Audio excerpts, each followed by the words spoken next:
किया नहीं गया है। देखते हैं किस तरह का इम्पैक्ट होता है। लेकिन हमारे साथ हमारे सहयोगी डिम्पी जुड़ गए हैं। डिम्पी, ग्लोबल बाजारों से तो काफी ज्यादा आज नेगेटिव संकेत मिल रहे हैं क्योंकि टैरिफ वॉर की शुरुआत हो गई है। तो ये टैरिफ वॉर की शुरुआत हुई है। पहले मैं जरा 2-4 पॉइंट्स जो भी आपने बजट वाले रखे हैं मैं उसको जरा 1 मिनट के लिए और समअप कर देता हूँ, फिर मैं ही ग्लोबल मार्केट्स के आपसे जरा पता करूँगा। पहला, ये टैरिफ वर्सेस टैक्स है। ये टैरिफ यूएस में बोला जाता है, हमारे यहाँ पे उसको टैक्स बोला जाता है, इतना ही फ़र्क है सिर्फ। वो जो टैरिफ लगाए गए हैं यूएस ने, वो वहाँ पे लगाए हैं दूसरे देशों पे। टैक्स की रिएक्शन हमारे को यहाँ पे डोमेस्टिक मिली है। तो आज एक्चुअली में फाइट है टैक्स वर्सेस टैक्स की, कि हमारे वाला टैक्स जो 12 लाख वाला जीतता है कि डोनाल्ड ट्रंप का टैक्स जीतता है, कि जो दूसरे देशों पे वो लगा रहे हैं। तो मेरे को लगता है आज का दिन मार्केट पूरी तरह से वेट एंड वॉच में निकालेगा। दूसरा पॉइंट आपने निकाला कैपेक्स का, कि कैपेक्स कम है। मेरा ऐसा मानना, पिछले साल तो चुनाव था तो कैपेक्स का कोई ज़्यादा मतलब नहीं है। अगर वो फ्लैट भी आ रहा है या फिर रेलवे का भी फ्लैट आया या फिर रोडवेज का भी फ्लैट आया तो मेरे को ज़्यादा उसमें ना ही ज़्यादा डिप्रेशन ना ही ज़्यादा एग्रेशन दिखता है। आप ये बताइए, अगर दिल्ली मुंबई की रोड 1 लाख करोड़ रुपए की बन रही है तो एक बजट में नहीं बनेगी, उसको 3 बजट लगते हैं बनाने में। तो हर बार वो अनाउंसमेंट्स आए, वो मेरे को लगता है वो रैशनल भी नहीं होता है। तो फिर बाद में क्वेश्चन खड़े होते हैं, अनड्यू प्रेशर बनता है। इसलिए एक ब्रोकिंग हाउसेस ने बाकायदा खुद लिखा है कि आपने फिस्कल डेफिसिट पे और ग्रोथ पे बहुत अच्छे से मैनेज किया। ये इसलिए लिखना पड़ा क्योंकि बार बार अनाउंसमेंट करने की ज़रूरत नहीं होती। और यही बात हमने सौरभ मुखर्जी से भी पूछी और भी कई लोगों से पूछी कि भाई ज़रूरत ही नहीं पड़ी, कि वो भूल गए लिखना, तो उन्होंने बोला ज़रूरत नहीं थी। तीसरा पॉइंट आपने उठाया, एफआईज के पॉइंट्स नहीं है, एफआईज नहीं है मार्केट में। एफआईज सैटरडे को नहीं आना था, एफआईज अब आना शुरू कर सकता है। और अगर आप कुछ भी नहीं देखें तो सिर्फ अमित जैसवानी की बात को याद रखें, जिन्होंने क्लोजिंग वाले शो में हमको बताई। उन्होंने कहा आप ग्रोथ लेके आओ, एफआईज को इनवाइट करने का काम आपका नहीं है, आप सिर्फ ग्रोथ लाओ, एफआईज अपने आप आ जाएंगे। आप सिर्फ टेंट और भोजन पकाओ, मेहमान अपने आप आ जाएंगे। मेहमानों को लाने का आपका ठेका नहीं है, अपने आप आ जाएंगे। चौथा पॉइंट आपने बताया, आपने नहीं बताया, मैं जोड़ देता हूँ उसके अंदर, एक आरबीआई का पॉलिसी का ट्रिगर भी पेंडिंग है, वो इसी हफ्ते होना है। तो एक और ट्रिगर के साथ डोमेस्टिक मार्केट अपने 2-2 हाथ करेंगे। तो ये आरबीआई वाला पॉइंट भी हो गया। लास्ट में आपने ब्रोकरेज वाला एक पॉइंट डाला था कि वे ब्रोकरेज कह रही हैं कि वो ठीक है बजट। देखो, आम जनमानस की ब्रोकरेज यही कह रही है कि बजट ठीक है, लेकिन एक ब्रोकरेज हाउस ने ये बोला है कि जो शहरी खर्च है वो बढ़ेगा। आपको ध्यान होगा, हमने बजट वाले दिन, मेरे तो एक ही क्वेश्चन पे मेरा फोकस था कि भाई जो पैसे आपके पास बच रहे हैं वो पैसे बाजार में आएंगे कि बैंक में आएंगे। बैंक में आए तो कोई मतलब नहीं, बाजार में आए तो मतलब ही मतलब है। आपकी जो पूरी प्रोसेस है ना वो सब के सब फेल हो जाएगी। मैं इकोनॉमिस्ट हूँ बॉस, मैंने मास्टर्स किया इकोनॉमिक्स के अंदर, है ना। तो आपका सारे के सारा मेहनत फेल हो जाएगा अगर ये पैसा मार्केट में खर्च होने के लिए नहीं आया, क्योंकि वो सर्कल घुमाएगा।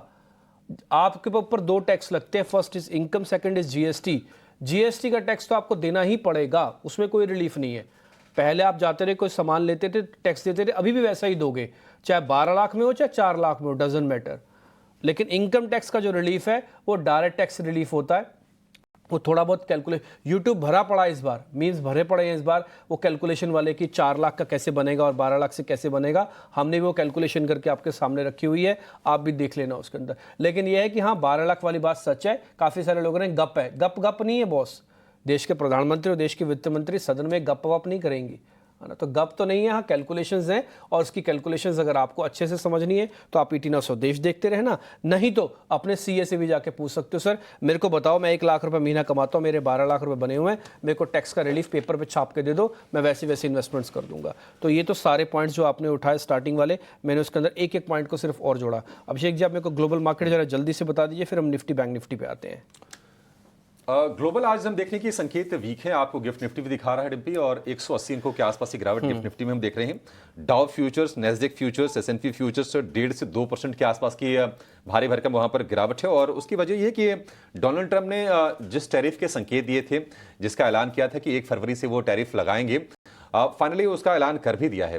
तो मतलब बाजारों का ऐसा नहीं कि इसका अंदाजा था नहीं, इसका अंदाजा अच्छे से था कि डोनाल्ड ट्रंप टैरिफ लगाने जा रहे हैं, और जितना कहा था उतना ही लगाया है। मैक्सिको और कनाडा के खिलाफ 25% के टैरिफ और चाइना के खिलाफ 10% के आसपास के टैरिफ उन्होंने लगाई है। अब चाइना ने कहा है कि वो वर्ल्ड ट्रेड ऑर्गेनाइजेशन में लॉ सूट फाइल करेंगे अमेरिका के इस कदम के खिलाफ, और मैक्सिको और कनाडा ने भी रिटेलिएटरी टैरिफ लगाया है। तो ये जो पॉइंट में हम देख रहे हैं ना कि ये इस टैरिफ पर नहीं लगा है, अब ये टैरिफ वॉर क्या और गहराएगा, इंटेंसिफाई होगा, उसके चलते हम ये गिरावट दुनिया भर के बाजारों में देख रहे हैं, जिसमें कि डाउ फ्यूचर, नेस्डेक फ्यूचर में गिरावट है, हांगकांग के बाजार में भी करीब 1% के आसपास की गिरावट है, निकेई हम देख रहे हैं करीब 700-800 टूट गया है, और इसके अलावा कोरिया के बाजार में भी 2.5% के आसपास की गिरावट है। डोनाल्ड ट्रंप ने हालांकि ये कहा है कि इससे शॉर्ट टर्म पेन होगा अगर हम टैरिफ लगाते हैं तो, लेकिन आज के लिए उन्होंने कहा है कि वो कनाडा के राष्ट्राध्यक्ष और मैक्सिको के राष्ट्राध्यक्ष दोनों से बातचीत करने वाले हैं। देखते हैं कि उस बातचीत में क्या निकलता है, लेकिन एक डर का माहौल जरूर बिल्ड हो रहा है पूरी दुनिया में कि ये टैरिफ वॉर अब कितना गहराएगा। और देखने वाली चीज होगी क्या भारत को लेकर, हालांकि उसकी आशंका बेहद बेहद कम है, लेकिन थोड़ा सा ना सतर्क मोड में बाजार जरूर रहने वाले हैं। बाकी अगर हम संकेतों की बात करें, क्रूड में कोई ज्यादा चेंजेस नहीं है, $76 के आसपास के भाव हैं, लेकिन एक टेंशन जरूर हुई है, ये टैरिफ वॉर शुरुआत हुई है तो डॉलर थोड़ा सा स्ट्रेंथन हुआ है, फिर से डॉलर इंडेक्स हम देख रहे हैं कि 109 के ऊपर निकल गया है। तो ये कुछ चीजें जरूर देखने को मिल रही हैं। अब पूरी की पूरी नजर ट्रंप के फर्दर एक्शन पर रहेंगी कि वो क्या कुछ सोचते हैं, ये सारी की सारी चीजें हैं डिम्पी। लेकिन अगर हम एफआईज की बात करें, अब जैसे कि आप कह रहे हैं कि छुट्टी थी शनिवार को और छुट्टी के मूड में एफआईज रहे, बाजार में उन्होंने पार्टिसिपेट नहीं किया, क्या इस हफ्ते एफआईज का पार्टिसिपेशन बाजार में दिखेगा? क्योंकि देखिए टैक्स कट एक निश्चित तौर पर बड़ा रिलीफ है, 12 लाख तक की आय बिल्कुल टैक्स के दायरे से बाहर हो गई है और कंजम्पशन उससे बूस्ट होगा, ऐसे एफआईज ब्रोकरेज भी मान के चल रहे हैं। आपको क्या लग रहा है कि एफआईज का पार्टिसिपेशन हम देखने की हम शुरुआत कर देंगे इस हफ्ते से?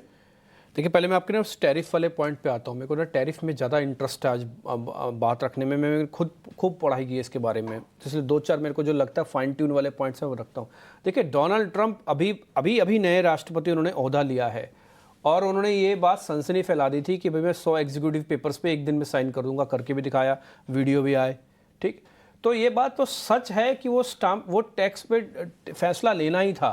और आप अगर कंट्री का नाम देखेंगे ना तो इसके अंदर चाइना के अंदर 10% और दूसरी कंट्रीज के अंदर 25% का टैक्सेशन है, ठीक। चाइना और यूएस दोनों वर्ल्ड की सबसे बड़ी और दूसरी सबसे बड़ी इकॉनमी है। आप ये बात अच्छे से जानते हैं, हम सब जानते हैं, हमारे बुजुर्ग हमको बता के गए हैं कि बड़े लोगों की लड़ाई में छोटे लोगों को नहीं आना चाहिए। देश की विश्व की सबसे बड़ी इकॉनमी, विश्व की दूसरी सबसे बड़ी इकॉनमी जो हमसे 7-7 गुना बड़ी है, अगर वो लड़ रही है या किसी चीज़ को लेकर उनका वाद विवाद है तो बीच में और ऐसे देशों को ज़्यादा समझना नहीं चाहिए। अगर वो खेमेबाजी करते हैं, अपनी कैलकुलेशंस बिठाते हैं तो उनको फ़ायदा नुकसान दोनों झेलने पड़ेंगे। मेरा ऐसा मानना है कि भारत एक ऐसी कंडीशन में आके अभी खड़ा हुआ है कि इसका भारत से टैरिफ का कोई खास लेना देना नहीं है। एक और चीज, ये प्रॉब्लम चाइना को क्या नहीं पता था जिस समय डोनाल्ड ट्रंप अक्टूबर में आए थे कि हमारे ऊपर टैरिफ लगाएंगे? अरे भाई, ये तो सबसे बड़ा मुद्दा था चुनाव का, इमिग्रेशन और टैरिफ। तो वो हो ही रहा है, तो वो तो 50% से मैंने आपको बता दिया। आपको ये तकलीफ है ना, अब वो तकलीफ आ गई तो आप तो पहले से प्रिपेयर्ड थे। तो ये मेरे को टैरिफ वाला मामला ना बहुत ज़्यादा जाता हुआ नहीं दिखता है और ना ही मेरे को लगता है कि इतना रिजिड स्टांस होगा। ये हेडलाइन स्टोरी ज़्यादा लगती है, बाद में अंदर खाने सब कुछ सेट हो सकता है। देश की, विश्व की 2 बड़ी इकॉनमी नहीं ऐसे टकराएंगी, दोनों को डैमेज है। छोटा बड़ा होता ना देश तो समझ सकता था अमेरिका का स्टांस बदलेगा ही नहीं, लेकिन चाइना से अमेरिका के स्टांस को बदलना होगा। मैं आपको एक छोटा सा एग्जांपल बताऊं, डीप सीक का नाम आपने सुना ही होगा, आप सब उस दिन बोल रहे थे डीप सीक। एक छोटा सा ही तो पॉइंट है, उसकी देश की सबसे बड़ी कंपनी को 15% तोड़ दिया सिर्फ एक डीप सी की खबर। क्या चाइना को आप ऐसे हल्के में लेंगे? क्या चाइना को नहीं पता कि हमारे ऊपर टैरिफ जैसा मामला उठेगा? और दूसरी बात है, ब्रिक वाला जो मामला बार बार उठता है कि ब्रिक से कोई लेना देना नहीं है डोनाल्ड ट्रंप को, सिर्फ करेंसी वाला मैटर प्रॉब्लम है उनको। और जल्दी जल्दी किसी भी देश की करेंसी को खड़ा नहीं किया जा सकता, ये आप और मैं बहुत अच्छे से जानते हैं। एक कॉन्ट्रैक्ट हो सकता है कि ठीक है आप मेरा रुपये ले लो, मैं आपका दिनार ले लेता हूँ, वो सब अलग चीज़ है। आते हैं, आपने जो आप पूछा एफआईज की, क्या एफआईज वापस आ जाएंगे? मैं एफआईज पे आता हूँ। एफआईज देखिए 12% पे है। बजट से पहले कितने थे? 12%। बजट के बाद कितने हैं? 12%। इसका मतलब यह है कि बजट ने उनको एक्साइट किया कि नहीं किया, ये रिएक्शन आना अभी बाकी है। ये अभी रिएक्शन आना बाकी है। अगर एक्साइट नहीं किया तो अगले 3 दिन तक ये 12 से 13% की होल्डिंग जस की तस रहेगी। और अगर बजट से वो एक्साइटेड हैं तो ये बेस है, यहाँ से उनका पार्टिसिपेशन आना चाहिए। तो अगले 3 से 4 दिन एफआईज की होल्डिंग को बहुत गंभीरता से देखना। हमने अपने 3 इवेंट में से 2 इवेंट पास कर लिए, first earning, second budget, almost earnings complete होंगी, and third is RBI policy रह गई है। तो अगर वो अच्छा आ जाता है तो भारत ने जो अपना काम करना था वो कर दिया। अब वो टीचर के ऊपर है वो कितने मार्क्स देता है। वो अगर हमसे गुस्सा है तो हमको कम मार्क्स देगा, अगर हमारे पे थोड़ा रहम दिल रखता है तो हमारी जो पढ़ाई है और हमारा जो इंटेलिजेंस है उस पर हमको मार्क्स भी दे सकता है। तो मैं भारत को इस समय बहुत स्वीट स्पॉट में समझता हूँ। एफआईज के पॉइंट ऑफ व्यू से 12% की होल्डिंग्स बहुत कम होती है। ऐसी होल्डिंग्स, अब भारत किसके लिए जाना जाता है बॉस? बोले जी मिडिल क्लास का सबसे बड़ा हब है, कंजम्पशन का सबसे बड़ा हब है, उसी को तो एड्रेस किया है। आप ये बताइए कि आपके न्यूज़ रूम में तालियां नहीं बजी क्या? सब लोगों के घर में, अरे एसोसिएशंस में तालियां बजी जब 12 लाख रुपए का अनाउंसमेंट हुआ। तो लोगों को ये चाहिए नहीं था कि रेलवे का इंफ्रा क्या करोगे, फलाने का इंफ्रा क्या करोगे, आप मेरे को ये बताओ मेरे पास कितने पैसे आएंगे। वो चीज़ बहुत अच्छे से एड्रेस हुई है। अब डीआईएस की होल्डिंग पे आ जाता हूँ मैं। डीआईएस की होल्डिंग 56% है, इसमें कोई बदलाव नहीं है। अच्छी बात है कि प्री बजट और पोस्ट बजट भी शायद इनकी होल्डिंग में कोई बदलाव नहीं होगा। आपको ध्यान है जब आप बैठे थे तो बीच में बाला आए थे, बाला सुब्रमण्यम, जो कि एबी कैपिटल के थे। मैंने उनसे सीधा एक क्वेश्चन पूछा कि आपके पास जो 26,000 करोड़ रुपए आप लगा रहे हो मार्केट में, सिर्फ लेके बैठे हो? उन्होंने बोला नहीं, जम के लगा रहे हैं। बोले हम ही लगा रहे हैं इसलिए तो बाजार रुका हुआ है। उन्होंने बकायदा बोला, ऑन एयर बोला ये बात कि बोले एफआईज बेच रहा है, खरीद कौन रहा है? इसका मतलब सिर्फ बाला ही नहीं, और भी म्यूचुअल फंड्स के जो फंड मैनेजर्स हैं वो सब के सब खरीद रहे हैं। थैंक यू उन सबको। तीसरा पॉइंट आता है रिटेल का। रिटेल 70% होल्ड करके बैठा है। देखो रिटेल ने भी बजट बहुत अच्छे से डाइजेस्ट किया, माल बेचा नहीं तो इनकी होल्डिंग भी कम हो जाती। तो रिटेल की होल्डिंग भी 70% है। सब लोग बजट को सैटरडे वाले दिन अपना माल नहीं खाली करना चाहते। सब लोगों के पास यही उम्मीद है कि एक बार एफआईज आएगा तो शायद फिर हम आगे बढ़ जाएंगे। इसलिए अगले 3 से 4 दिन आप एफआईज का इंतजार करें। आएंगे तो ठीक, नहीं आएंगे तो फिर देखा जाएगा। ठीक है, एफआईज को लेकर ये व्यू। लेकिन देखिए उम्मीद तो हम भी करके चल रहे थे कि नहीं एफआईज लौटेंगे, क्योंकि बजट में ना मतलब कैपेक्स को लेके कह सकते हैं कि बहुत कोई एनकरेजिंग कोई साइंस नहीं थी, लेकिन कोई डिस्टर्ब करने वाली भी चीज़ नहीं थी। और ये टैक्स वाली जो राहत थी ना, ये बड़ी निश्चित तौर पर है। लेकिन आज टेंशन यही है, आप जैसे कह रहे थे कि नहीं टैक्स वर्सेस टैक्स वाली टेंशन, तो आज जीतेंगे कौन? देखो मेरे को ऐसा लगता है आज का पूरा दिन दे देना चाहिए, और मेरे को लगता है भारत का टैक्स जीत सकता है। उसकी मैं वजह बताता हूँ। आपकी देश की या आपकी कंजम्पशन की या आपके मार्केट का बहुत बड़ा हिस्सा भारत की ही कंजम्पशन पे, भारत पे ही डिपेंड है। वो यूएस पे कम डिपेंड है। बोले यूएस पे कौन डिपेंड है? बोले ये वो ऐसी कंट्रीज जिनका एक्सपोर्ट्स है। हम तो एक्सपोर्ट ओरिएंटेड नहीं, हम तो ट्रेड डेफिसिट वाली कंट्री है। हमारे पास तो एक्सपोर्ट हमारा कम होता है, इंपोर्ट हमारा ज़्यादा होता है। तो हमारे ऊपर तो अच्छा, दूसरा हम कोई ऐसी चीज़ करते नहीं है कि जिससे उनको टैरिफ की प्रॉब्लम हो। टैरिफ तो मैन्युफैक्चरिंग पे और प्रोडक्ट पे लगा रहे हैं, सर्विसेज पे तो टैरिफ ही नहीं है। हम तो सर्विस ओरिएंटेड इकोनॉमी है। हम दे रहे हैं क्या? उनको आईटी का काम देते हैं। बोले नहीं आपका फार्मा भी तो जाता है बाहर। फार्मा के जितने भी प्लांट है 50% ऑफ द प्लांट तो यूएस में लगे हुए हैं। उसकी वजह है वो कहते हैं इंडिया से आप दवाई लेके आते हो, यहाँ पे हम टैरिफ करेंगे, आपको प्लांट लगाना। उन्होंने वहाँ पे प्लांट लगाया, वहाँ पे रोजगार दे रखा है। डॉक्टर रेड्डीज के और कई के प्लांट वहाँ पे हैं बाहर। तो कहने का मेरे मतलब है कि भारत एक बहुत एरिया में अच्छे में है। निफ्टी के पॉइंट ऑफ व्यू से मैं एक पॉइंट आपसे ये रखना चाहूँगा। आपने कहा टैक्स वर्सेस टैक्स में कौन जीतेगा, तो भारत का टैक्स जीतने के चांसेस ज़्यादा हैं। हमारी अपनी प्रॉब्लम है ये। मैं आपको 2 प्रॉब्लम्स गिनवाता हूँ। आपके पेट में भी दर्द है और बाहर बहुत ठंड भी है। आपको क्या पहले ठीक करना है? आप ही बताओ, आप पहले क्या ठीक करोगे? चलो अभिषेक जी मैं आपसे पूछता हूँ, आपके पेट में भी दर्द है और बाहर बहुत ठंड है, पहले क्या चीज़ ठीक होनी चाहिए? नहीं ऑफ कोर्स पेट का दर्द अपनी प्रॉब्लम। हाँ। तो पहला पेट का दर्द ठीक हो, बाहर ठंड को तो मैनेज कर ही लेंगे जैसे तैसे करके। वो हो भी जाएगी, नहीं भी होगी तो क्या फर्क पड़ता, कंबल ओढ़ लोगे तो मैनेज हो जाएगा। लेकिन पेट का दर्द में कंबल ओढ़ने पर भी ठीक नहीं होगा। तो पेट के दर्द की दवाई आपको दे दी गई है। कंजम्पशन की प्रॉब्लम थी, स्लो डाउन की प्रॉब्लम थी, उसकी दवाई इस बजट में दी गई है। अब वो कितना रिएक्ट करेगी उसको देख के कि आपका एफआईएस वापस आ जाएगा, मेरे को लगता है आएगा, 100% आएगा, झक मार के आएगा। ठीक है, फिर एक और सवाल। तो ये गैप आप जो देखेंगे हम नीचे की तरफ, इसको बाय करना है? फिर नहीं करना। इसको इसलिए नहीं करना गैप को बाय, क्योंकि इस गैप की डेप्थ कितनी है वो मेरे को आपको नहीं पता।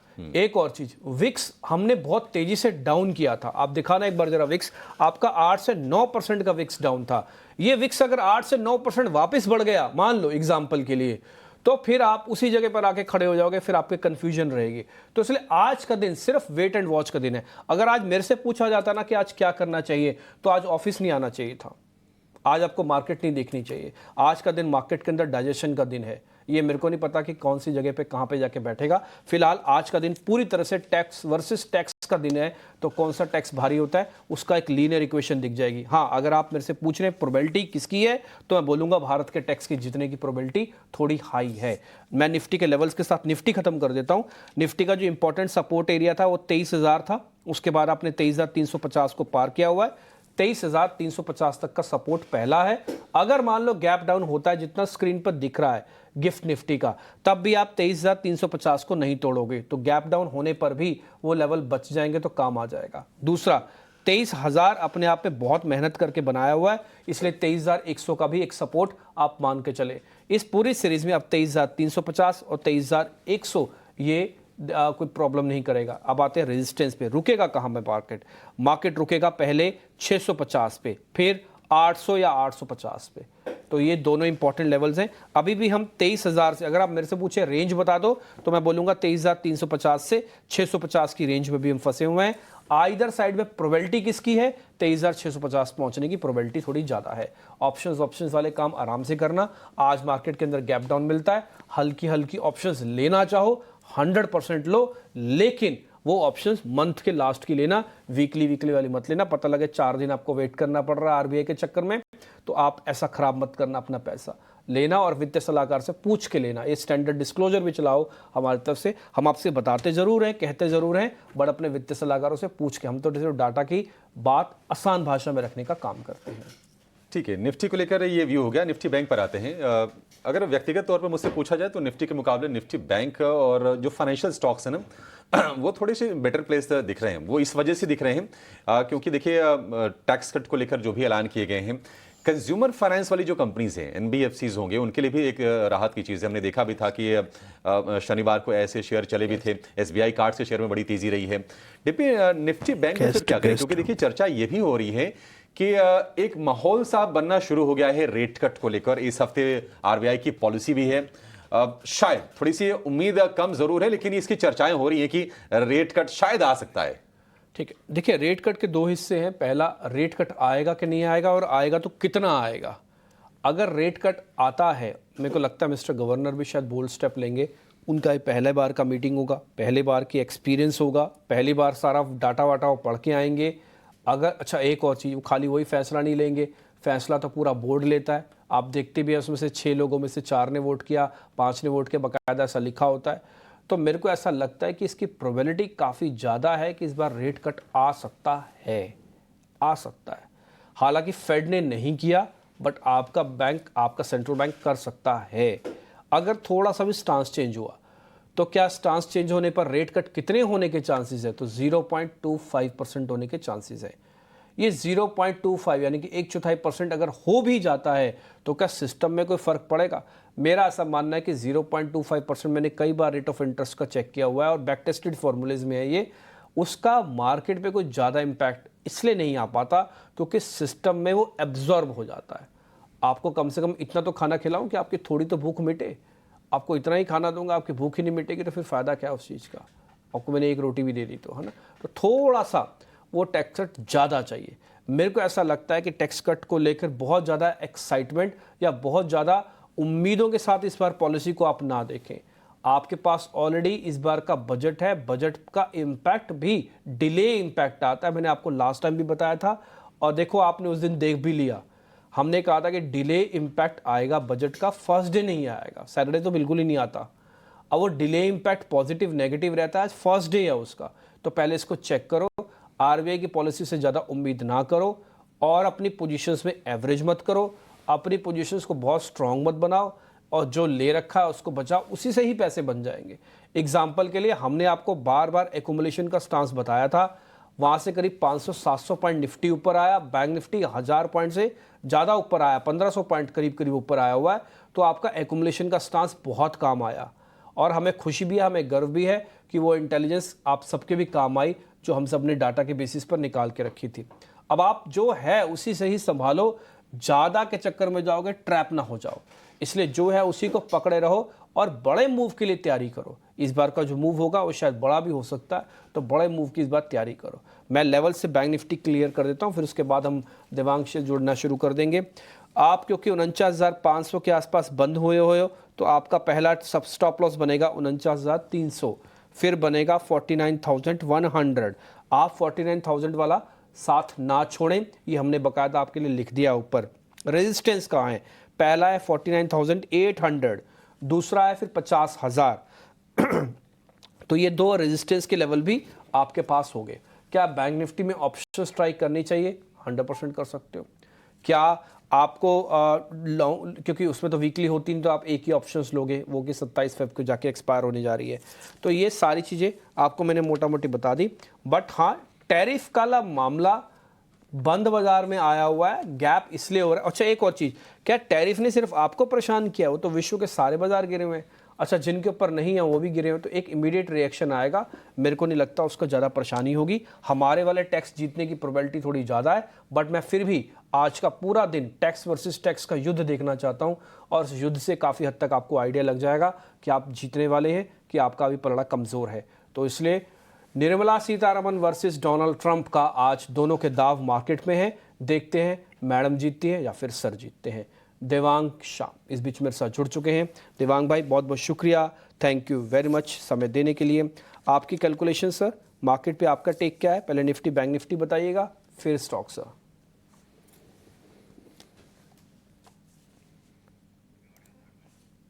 ओ, आप तक आवाज़ नहीं पहुंच रही देवांग, आपको आवाज़ आ रही है मेरी?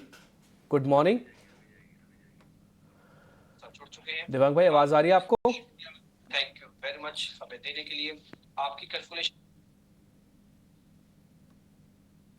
आप एक काम करो, आप 10 सेकंड्स लो, वापस से रिकनेक्ट करो ताकि आवाज़ अच्छे से जाए और किसी तरह की कोई डिस्टर्बेंस ना हो। इस बीच में एक पॉइंट और रखना चाहता हूँ, पुट कॉल रेशो वगैरह मैंने नहीं बताया था, वो मैं आपको जल्दी जल्दी बता देता हूँ। पुट कॉल रेशो 1 से नीचे है, बाजार ओवरसोल्ड ही है अभी भी। एफ एंड बैन के अंदर कोई शेयर नहीं है। एफ की होल्डिंग मैं ऑलरेडी आपको बता चुका हूँ, निफ्टी की रेंज बता दी, सारे डाटा बता दिए, और आपको अभिषेक जी ब्रोकिंग हाउसेस की रिपोर्ट्स के जरिए बता भी रहे हैं, उन्होंने जो स्टार्टिंग विंडो में डाली है कि भाई कोई ज़्यादा बड़ी प्रॉब्लम तो नहीं है। ठीक है, एक और चीज़, मैं आप सभी दर्शकों का भी शुक्रिया अदा करना चाहता हूँ। आप सैटरडे वाले दिन प्रचुर मात्रा में, बहुत बड़ी मात्रा में हमारे चैनल को देख रहे थे। हमने भी कोशिश की मेहनत करके कि इस बजट दिखाएंगे सब, लेकिन समझाएंगे हम आपके सामने, यानी कि आसान भाषा में रखेंगे हम आपके सामने। तो ये कोशिश कर रहे थे कि हम आपके सामने रखें। एक काम करते हैं, जब तक दिवांग भाई से बातचीत होती है, आशीष चौहान से हमने बातचीत की थी इसी मुद्दे पर, फटाफट से पहले वो सुना देते हैं आपको, फिर एक बार फिर दिवांग से आपकी बात रखवाएंगे। तीन चीज जो महत्वपूर्ण है, वो एक तो यह कि फिस्कल डेफिसिट को 4.4 पर रखा गया है, जो बहुत ही कंट्रोल्ड, क्योंकि सरकार का जो खर्चा होता है उसके सामने सरकार की जो आमदनी होती है उसके अंदर जो डिफरेंस होता है उसको फिस्कल डेफिसिट कहती है। तो बहुत ही कम करा गया है, जो इस साल में 2024-25 में उसको 4.8% रखा गया, अब 4.4% के आकलन किया गया अगले साल के लिए। तो वो बहुत अच्छी बात है कि सरकार अपने खर्चों पे कंट्रोल कर रही है। दूसरा है कि जो मिडिल क्लास है, मध्यम वर्ग है, उसके लिए टैक्स कम किया गया है। अब जो नौकरी करते हैं उनके लिए 12.75 लाख रुपया साल का जो आमदनी होती है तब तक उनको कोई भी टैक्स नहीं भरना पड़ेगा। वो भी एक बहुत महत्वपूर्ण कदम है कि धीरे धीरे करके जो आम आदमी है उनको एक तरह से राहत मिल रही है, और कई लोग जो है उसके लिए सरकार का आभार व्यक्त करेंगे। और तीसरा है कि जो इंफ्रास्ट्रक्चर का जो क्रिएशन है उसको बरकरार रखा है। पिछले साल उन्होंने एस्टिमेट किया था कि करीब 11.11 लाख करोड़ खर्चा करेंगे इंफ्रास्ट्रक्चर पे, उसमें से करीब 10.2 लाख करोड़ ही कर पाएंगे कि दो क्वार्टर में इलेक्शंस थे सेंटर और कई दूसरे राज्यों का, इसलिए अब इस 2 क्वार्टर में ही उनमें खर्चा कर पाएंगे। लेकिन अगला पूरा साल जो है उसके लिए उन्होंने 11.2 लाख करोड़ का जो निवेश इन्वेस्टमेंट में करने का सरकार ने सोचा है। तो मुझे लग रहा है ये तीनों चीज जो है भारत के स्टॉक मार्केट के लिए भी अच्छा है और भारत की ग्रोथ के लिए भी बहुत अच्छा है। क्या आशीष सर पहले बीएससी के हेड रहे हैं, अभी एनएससी के हेड है, तो देश की 2 बड़ी एक्सचेंजेस को उन्होंने हेड किया है, तो वो जो बजट समझते हैं, जानते हैं, वो हमसे कहीं अच्छा जानते हैं, इसलिए हमको लगा कि उनका व्यू पॉइंट भी फटाफट से आपके सामने रखते हैं। देवांग भाई हमारे साथ जुड़ चुके हैं। देवांग, आई होप आपको आवाज़ अच्छे से आ रही होगी। पहले तो बहुत शुक्रिया, आप उस दिन अखाड़े में आए, आपसे बातचीत हुई, अच्छा लगा आपसे मिलकर भी। देवांग भाई, पहले तो निफ्टी और बैंक निफ्टी के बारे में बताइएगा, आपका टेक क्या है, फिर हम स्टॉक्स जानते हैं आपसे। Very good morning. बात करें यहाँ पे निफ्टी की तो डेफिनेटली जैसे हमने देखा था बजट वाले दिन काफी एक अच्छा हमने अपसाइड देखा।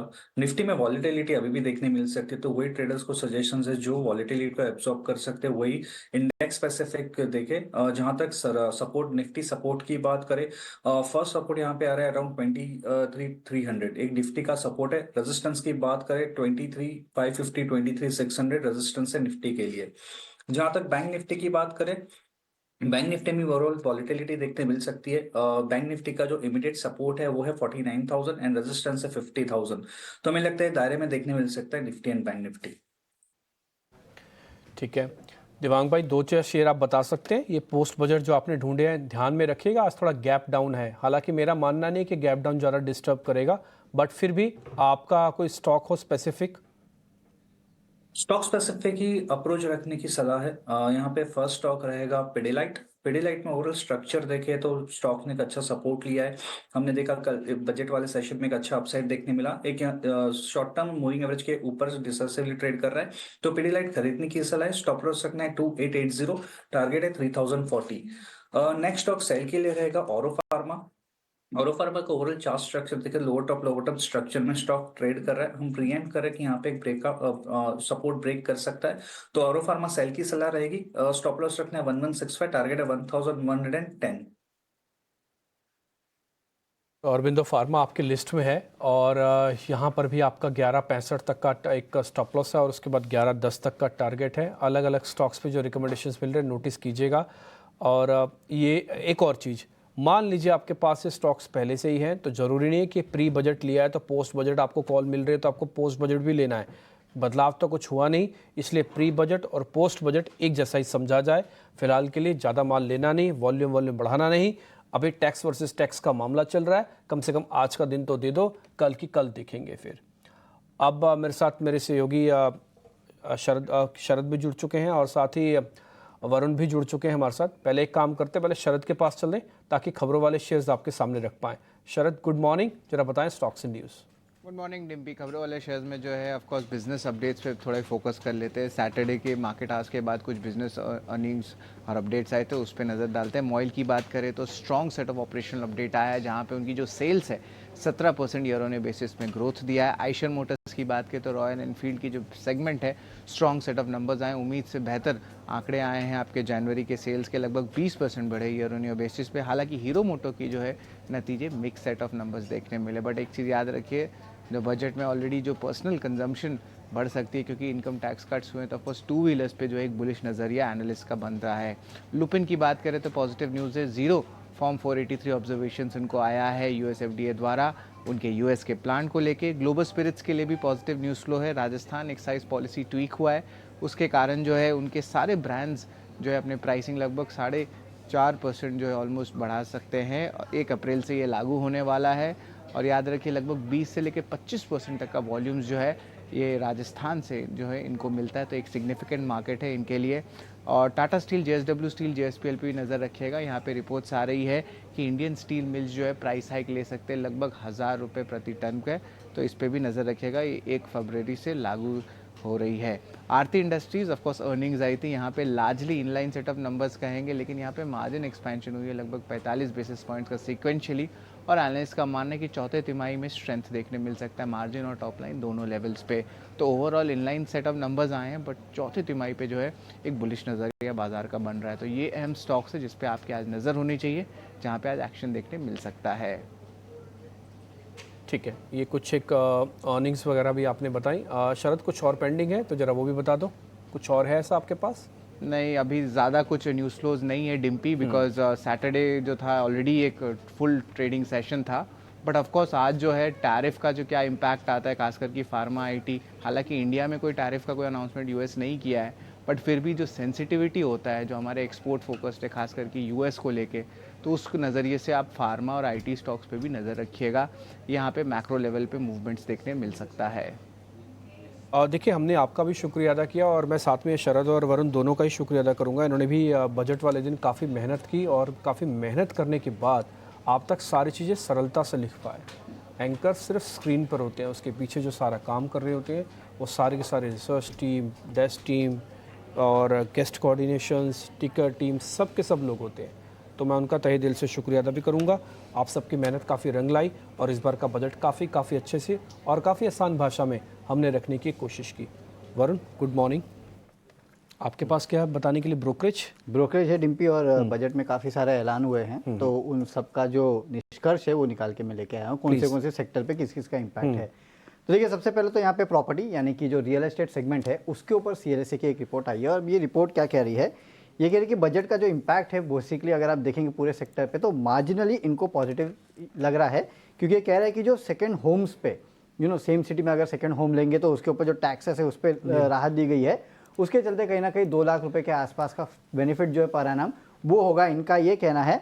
और जो स्वामी 2 अनाउंस की गई है उसके चलते जो स्टॉल्ड हाउसिंग प्रोजेक्ट्स है उनको फायदा मिलेगा। तो इसके लिए प्रॉपर्टी सेगमेंट के लिए जो बजट था वो मार्जिनली पॉजिटिव था। अब बात करते हैं ऑयल मार्केटिंग कंपनीज की। तो यहाँ पे जेफरीज की एक रिपोर्ट कह रही है कि 9 साल बाद ऐसा हुआ है कि जो अंडर रिकवरीज जो रेगुलेटेड प्रोडक्ट्स पे है उसका 69% जो है FY25 में वो OMCs बेयर करेगी।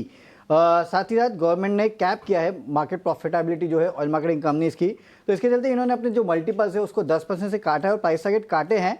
BPCL, IOC, HPCL तीनों के काटे हैं। BPCL 370 से 330, IOC 170 से 150 और साथ ही साथ HPCL 295 से काट के 270। अब देखिए, बजट के दिन हर साल हमने देखा है कि इंश्योरेंस पे कुछ ना कुछ होता है और उसके बाद इंश्योरेंस काउंटर्स जो है वो बड़ा मूव देते हैं। तो बर्नस्टीन की एक रिपोर्ट है इंश्योरेंस पे, ये कह रहे हैं कि जो स्ट्रीट ने इनिशियल इंटरप्रिटेशन लिया था कि यूलिप्स जो है वो नॉन टैक्सेबल है, ये थोड़ा इनएक्यूरेट टाइप था। नेगेटिव इम्पैक्ट ये कह रहा है कि डिजिटल लिंक सेल्स जो है लाइफ इंश्योरेंस के उनके लिए थोड़ा बहुत हो सकता है। SBI लाइफ सेल्स जो है वो थोड़े कॉन्सेंट्रेशन है टैक्स सीजन में, तो वो थोड़े लेकिन पीयर्स से अगर आप देखेंगे तो कम है। और मैक्स फाइनेंशियल का रिवर्स मर्जर जो है इसके बाद थोड़ा ईजी हो सकता है, ये इनका कहना है। इसके अलावा किसी स्टॉक स्पेसिफिक टिप्पणी इन्होंने नहीं की है। इंफ्रा पे JP मॉर्गन की एक रिपोर्ट है, ये कह रहे हैं कि इंफ्रा रिलेटेड केपेक्स जो है 26 में थोड़ा अंडरवेलमिंग है। इन्होंने सोचा था शायद कि इससे ज़्यादा आपको इंफ्रा स्पेंड्स देखने मिलेंगे, खासकर हेडलाइन केपेक्स ग्रोथ जो है वो एंटायरली अगर आप देखेंगे तो जो अनरिलेटेड है इंफ्रा से उनमें ज़्यादा देखने मिला है, ये इनका कहना है। डिफेंस केपेक्स ग्रोथ जो है उसमें एक पिकअप देखने मिल रहा है, FY25 में म्यूटेड था, FY26 में थोड़ा बहुत अच्छा रह सकता है, लेकिन हाँ रेलवे केपेक्स जो है वो फ्लैट रहा है, तो ये इनको पसंद नहीं आया है। जो म्यूटेड केपेक्स है वो थोड़ा बहुत सेंटिमेंटली नेगेटिव रह सकता है L&T के लिए, तो यहाँ आप नज़र रखिएगा। कंज्यूमर पे यहाँ पे इन्वेस्टेक की रिपोर्ट है। इनफैक्ट जितनी भी आप ब्रोकरेज रिपोर्ट पढ़ेंगे ना, सबके सब यही कह रहे हैं कि अब सरकार का फोकस जो है वो केपेक्स से शिफ्ट होकर काफ़ी हद तक कंजम्पशन पे जा रहा है। इन्वेस्टेक की भी रिपोर्ट है, इनका कहना है कि डायरेक्ट बूस्ट जो है वो अर्बन कंजम्पशन को अच्छा खासा सपोर्ट करेगा, साथ ही रूरल को जो है वो ज़्यादा यहाँ पे सपोर्ट करेगा। बाई की सलाह दे रहे हैं गोदरेज कंज्यूमर, मेरिको, ITC पे बाई की सलाह दे रहे हैं। इसके अलावा नेस्ले, ब्रिटानिया, इनको भी फायदा होगा और काफ़ी सारे और स्टॉक्स हैं जिन पे इनकी नज़र है। अब बात करते हैं ITC की, तो जेफरीज की रिपोर्ट है, खरीदारी की सलाह 550 का प्राइस टारगेट। इनका कहना है कि सबसे बड़ा विनर अगर निकला है ना कोई बजट में तो वो ITC है, क्योंकि यहाँ पे टबैको के ऊपर जो टैक्सेस है उनमें कोई बदलाव नहीं हुआ है। तो वो कहते हैं ना कि no negative is positive, ITC के साथ वो हुआ है इसके लिए। और ये कह रहे हैं कि जो टैक्स बेनिफिट्स मिला है उसका भी ITC को फ़ायदा होगा। आखिरी में UPL, बहुत कम होता है कि इसके ऊपर कोई टारगेट बढ़ाता है, क्योंकि पिछले कुछ समय में आपने देखा कि लगातार टारगेट काटे गए थे, निफ्टी के बाहर भी चला गया। यहाँ पे इसको इन्वेस्टेक ने अपग्रेड किया है, सेल से सीधा बाय, यानी कि तो डबल अपग्रेड है। प्राइस टारगेट 450 से बढ़ा के अब 700 का कर रहे हैं, क्योंकि इनको लगता है कि नतीजे काफ़ी अच्छे थे, वैल्यूएशन सस्ते हैं और इन्होंने अपने EBITDA एस्टीमेट में 1 से 3% के आसपास की बढ़ोतरी की है FY25 से 27 के लिए। ठीक है, शुक्रिया वरुण। तो वरुण ने आपको बिल्कुल साफ तरीके से बता दिया कि ब्रोकरेज हाउसेस क्या कह रहे हैं और किस तरह की रिपोर्ट आई है और कौन से शेयरों पर बुलिश है। अच्छा, हमने शनिवार को भी देखा कि जो कंजम्पशन रिलेटेड स्टॉक्स हैं उसमें आप ऑटो को भी जोड़ लीजिए। निफ्टी के 10 में से 9 शेयर कंजम्पशन रिलेटेड स्टॉक्स थे। ट्रेंट टॉप गेनर था निफ्टी में। और अगर हम वायदा की बात करें तो एवेन्यू सुपरमार्ट्स यानी कि डीमार्ट में हम 9% के आसपास की तेजी दिखी। और इसके अलावा SBI कार्ड्स, जोमैटो, बाटा, हैवेल्स, गोदरेज कंज्यूमर, ये सारे के सारे शेयर चलते दिखाई दिए। तो कंजम्पशन और रियल एस्टेट ये 2 मेन थीम रहे शनिवार को। और जैसे कि वरुण कह रहे हैं कि फोकस शिफ्ट हो रहा है, केपेक्स से थोड़ा सा कंजम्पशन पर फोकस शिफ्ट हुआ है और इसकी इकोनॉमी को जरूरत भी थी। तो capex versus consumption tax versus tariff बाजार में देखते हैं कि ये लड़ाई आज किस तरह से चलती है। और डिम्पी ने आज बिल्कुल सही कहा है कि आज ना वेट एंड वॉच वाला भी दिन है। आज आप बाजार के टेक्सचर को देख लीजिए कि आज होता क्या है, किधर हम शिफ्ट देखते हैं स्टॉक्स में, उससे आपको अंदाजा लग जाएगा कि आपकी रणनीति यहां से क्या होने वाली है। लेकिन चलिए एक और एक्सपर्ट को जोड़ते हैं और उनसे समझते हैं कि ये आपके लिए बाजार में मौके आज कहां पर बनेंगे। हमारे साथ जुड़ गए हैं एक और दिग्गज टेक्निकल एक्सपर्ट प्रशांत सावंत। प्रशांत जी, बहुत शुक्रिया आपका समय देने के लिए, स्वागत है। प्रशांत, अपने स्टॉक से शुरुआत कर लीजिए, फिर आपसे मैं एक एक करके आपके अपने स्टॉक्स पर आपसे बातचीत करेंगे। आप बताइए आप कहां बुलिश हैं? तो Abhishek ji, very good morning to the panel और सभी दर्शकों को नमस्कार। तो यहाँ पे मुझे लग रहा है कि अगर मार्केट थोड़ा वीक खुले तो एक स्टॉक जो पहली बात तो बहुत सिलेक्टिव रहना होगा, कम क्वांटिटी रखे और पोजीशंस भी कम रखें जब तक क्लैरिटी ना आए। तो मेरे हिसाब से हेवल्स में मुझे एक अपॉर्चुनिटी दिख रही है। कोई भी यहाँ पे वीक ओपनिंग हो, यहाँ पे पोजीशन बनाई जा सकती है। स्पॉट क्लोजिंग बेसिस 1620 आपका स्टॉप लॉस होना चाहिए 1620। यहाँ से मुझे लग रहा है हम 1720 1725 तक जा सकते हैं। ठीक है, 1720 1725 तक हेवल्स का शेयर जा सकता है। करीब 6% के आसपास की तेजी हमने हेवल्स के शेयर में देखी है। अच्छा प्रशांत जी, आप जरा ट्रेंड के बारे में बताइए, क्योंकि ये ट्रेंड ये प्रॉफिट टेकिंग का शिकार हुआ था ऊपरी स्तरों से, इसमें हमने गिरावट देखी थी और पिछले कुछ सत्र से अच्छे मूव्स आ रहे हैं, स्पेशली बजट वाले दिन। मतलब परसों तो कमाल हो गया, ये 7.5% शेयर दौड़ गया। आप इसमें टारगेट क्या देख रहे हैं? अभी 6,200 रुपए के आसपास के प्राइसेस हैं इसके। किसी को अगर नई खरीदारी करनी हो और थोड़ा पोजिशनल व्यू लेना है, मान लीजिए अगर आप 3 महीने का व्यू दे पाए ट्रेंड के लिए, तो वो क्या होगा? तो अभिषेक जी, इस मार्केट में मेरे हिसाब से 3 महीने का, इनफैक्ट 3 दिन का व्यू भी बहुत डिफिकल्ट होगा ऑनेस्टली। क्यों, मैं इसकी वजह बता रहा हूँ कि बजट के बाद का दिन है, हमें कम से कम 1-2 दिन की स्टेबिलिटी चाहिए। तो मुझे लग रहा है अगर ट्रेंड स्पेसिफिक बात करें, हम बस जस्ट पहली बार 200 दिनों के एवरेज के ऊपर क्लोज हुए एक वीकनेस के बाद, तो यहाँ पे मुझे कम से कम 1-2 दिन की क्लोजिंग मिले। अगर पोजीशन बनानी है तो यहाँ पे 6,000 के आसपास पोजीशन बनानी चाहिए, प्योरली रिस्क रिवॉर्ड के हिसाब से, नियर 6,000 6,025। आपका स्टॉप लॉस होना चाहिए 5,900 5,900, वो भी स्ट्रिक्टली कैश में। और यहाँ से ये पुल बैक जो है मुझे लगता है करीबन 6,250 6,300 तक जा सकता है। ठीक है, 6,250 6,300 कोई ज्यादा वो नहीं है। मतलब यहाँ से आप अगर आपके पास है तो होल्ड करके रखिए, बाय भी कर सकते हैं आप ट्रेंड के शेयर में। हमारे साथ जुड़ गए हैं जियोजित फाइनेंशियल के Gaurang Shah. Gaurang sir, thank you so much आज समय देने के लिए, बहुत शुक्रिया। बताइए सर, एक बार एक काम कीजिए, आपने एक बार फिर से अपनी बजट को लेकर रीडिंग हमसे शेयर कीजिए कि आपने क्या नोटिस किया, क्योंकि हमने देखा कि मार्केट ने जो रिएक्शन देना था कंजम्पशन वाले शेयरों पर दिया, केपेक्स वाले शेयर, इंफ्रा वाले, डिफेंस, रेलवे, ये शेयरों की पिटाई हुई है। तो एक लाइनिंग हमने देख ली थी शनिवार के दिन ही। आपकी रीडिंग क्या कह रही है कि अब बाजार का टिल्ट किधर होने वाला है? और अगर कोई शेयर आपको लगता है कि आपको बताना चाहिए निवेशकों को थोड़ी लंबी अवधि के लिए, तो आप उनके भी नाम लीजिए।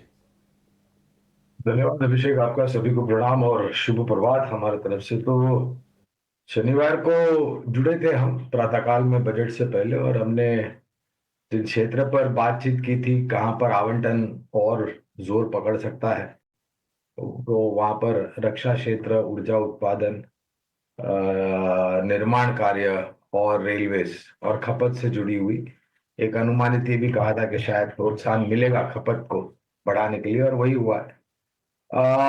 बजट को लेकर के मेरे ख्याल से एक प्रतिक्रिया जो आनी थी वो शनिवार को हमने देख ली है। शायद एक औपचारिक स्तर पर थोड़ा बहुत और रिएक्शन आज दे बाजार, क्योंकि 2 दिन मिले हैं बजट को पढ़ने के लिए और समझने के लिए और उसका विश्लेषण करने के लिए। तो शायद आज एक आपको और रिएक्शन आता हुआ दिखेगा।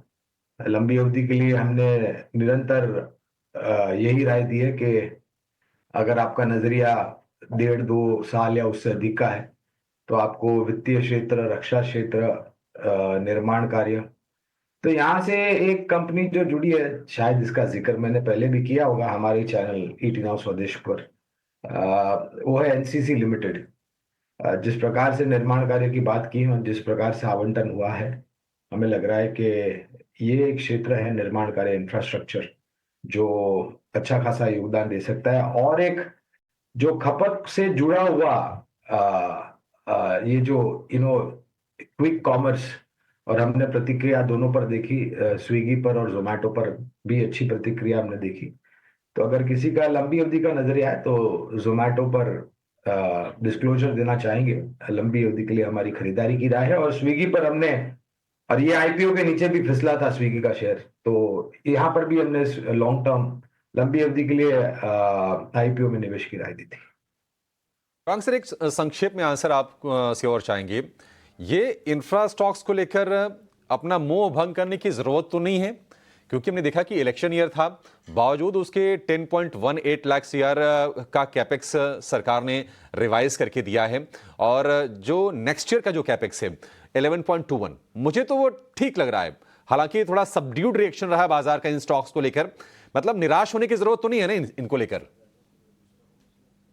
निराशावादी है तो फिर आपको मेरे ख्याल से बाजार में आने के लिए सोचना चाहिए अभिषेक, क्योंकि अगर आप निराशा को लेकर के आगे बढ़ते हैं तो आपको निराशा ही हाथ में प्राप्त होगी। और एक बात मैं ये भी कहना चाहूंगा, और जो मैंने ये भी बताया था मैंने शनिवार को, कि बजट एक माध्यम है, एक प्लेटफॉर्म है जहां से सरकार नीतियां वगैरह वगैरह जो बही खाता है वो रखते हैं, लेकिन बजट के बाहर भी सरकार ने बहुत सारी नीतियां बनाई हैं और जमीनी स्तर पर लागू की है। तो ऐसा नहीं है कि बजट हो गया तो फिर अब भी एक साल के लिए आपको सरकार की तरफ से कोई परिवर्तन होता हुआ नजर नहीं आएगा। आएगा, उसमें क्या है। और बड़ी बड़ी घोषणाएं बजट के बाहर भी की है सरकार ने, और मुझे नहीं लगता है कि निर्माण कार्य को लेकर के, रक्षा क्षेत्र को लेकर के, या फिर भारतीय रेल को लेकर के, ऊर्जा उत्पादन को लेकर के, न्यूक्लियर पावर की बात की है वित्त मंत्री जी ने। मेरे ख्याल से एक बहुत बड़ा बदलाव है जो लाने का प्रयास कर रही है सरकार। निश्चित तौर पर हम भी इत्तेफाक रखते हैं सर इससे कि बजट के बाहर भी तमाम घोषणाएं होती हैं और इकोनॉमी में उसका इम्पैक्ट दिखता है। बजट थोड़ा सा डिटेल्ड एक डॉक्यूमेंट हो जाता है अर्थव्यवस्था की नीतियों के लिहाज से। एक छोटे से ब्रेक के लिए रुकेंगे और मोटा मोटी व्यू पॉइंट बजट का, इंडेक्स का, खबरों वाले शेयर, ब्रोकिंग हाउसेस की रिपोर्ट, सब कुछ हम आपके सामने रख चुके हैं। लेकिन अब धीरे धीरे करके हम थोड़ा स्टॉक स्पेसिफिक होते चलते हैं और जरा आपके सामने अलग अलग शेयर्स का एक व्यू पॉइंट रखते हैं। पहले मैं कुछ तेज़ी वाले शेयर्स पे आता हूं मैं, और वहां से ज़रा चेक करते हैं कि कैसे करना चाहिए। डी मार्ट की क्लोजिंग काफ़ी बेहतर हुई है। एक बार प्रशांत जी, आपका रुख क्या है डी मार्ट पे? आप लगता और चलेगा? जी डिम्पी जी, गुड मॉर्निंग। अगर हम देखें डी मार्ट की जो 200 दिनों की एवरेज है वो करीबन जस्ट ऊपर 4130 पे प्लेस्ड है, 4130। तो मैं एक्सपेक्ट कर रहा हूँ कि ये पुल बैक वहां तक जाए, बट उसके लिए यहाँ पे फ्रेश पोजीशन डिप्लॉय करना थोड़ा सा डिफिकल्ट होगा रिस्क रिवॉर्ड के हिसाब से।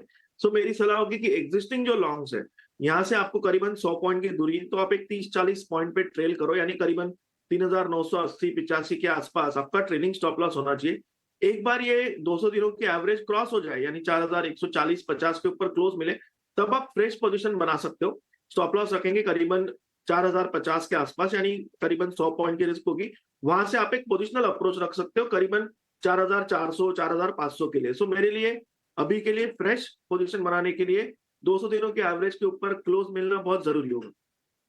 दूसरा शेयर जोमेटो है सर, जरा वो भी देखिएगा। जी सॉरी डिम्पी जी, मैं नाम सुन नहीं पाया। जोमेटो वो भी अच्छी क्लोज करके गया है, कंजम्पशन का ही शेयर है। जी डेफिनेटली जोमेटो जैसे ही 200 के आसपास, यानी 210-15 के आसपास आया था, वहां से एक स्ट्रॉन्ग बाइंग नजर आई थी, और अभी हम एक हर्डल के यहाँ पे, वो हर्डल कहाँ है, तो अगर हम डेली चार्ट पे देखें करीबन 238-240, बिल्कुल वहीं पे रेजिस्टेंस मिला है। मेरे हिसाब से यहाँ अगर थोड़ा वीकनेस मिले और हमें ये 225-30 के आसपास मिले, वहां एक पोजीशन बनानी चाहिए। स्टॉप लॉस रखेंगे 210 स्पॉट क्लोजिंग बेसिस, अप्रोच थोड़ा लॉन्ग टर्म होना चाहिए, और यहाँ से आप ये पुल बैक करीबन 260-65 तक जाते हुए देख सकते हो। ठीक है, एक शेयर आपको और चेक करना है, वो है रेलवे का काउंटर, जिससे बहुत ज़्यादा उम्मीद थी, ब्रेकआउट कैंडिडेट भी था, वो था IRFC। जरा चेक कीजिए IRFC, अच्छा बंद नहीं हुआ, डेज लो पे बंद हुआ है और टूटेगा। तो डिम्पी जी, यहाँ क्लियरली एक रिजेक्शन आया हुआ है ऊपरी लेवल से, जो कि करीबन 150-152 के आसपास थे, और हम 20 दिनों के एवरेज पे आए हुए। एक स्लोपिंग अप ट्रेंड लाइन का सपोर्ट यहाँ पे है, तो उसका फायदा लेने के लिए मेरा जो अप्रोच होगा वो ये होगा कि हम ऑलमोस्ट 142-140 के बीच क्लोज हुए, 145 के ऊपर बाय कीजिए। ये क्यों होगा? ताकि आपको एक कन्विक्शन मिले कि ये सपोर्ट वर्क कर रहा है। बाय अबाव 145, स्टॉप लॉस रखेंगे 140 के नीचे, 138-139, और यहाँ से जो टारगेट होगा वो कम से कम होगा 160-165, 165 के आसपास। ठीक है, ऑटो सेल्स के कुछ एक नंबर्स भी आए हैं, जो अगर आप ऑटो सेल्स के नंबर्स वगैरह भी दिखा पाएँ स्क्रीन पे तो ज़रा दिखाइएगा। जैसे हीरो मोटोकॉर्प की बिक्री के काफ़ी अच्छे नंबर्स बढ़े, और भी कई कंपनीज़ के आए हैं नंबर। गुरांग सर, ये कंजम्पशन में टू व्हीलर को भी काउंट कर ले ना, hero MotoCorp, TVS, Bajaj auto, क्योंकि टैक्स का पैसा बचेगा तो सब में बटेगा, तो बटने में ये टू व्हीलर वाले भी हैं ना?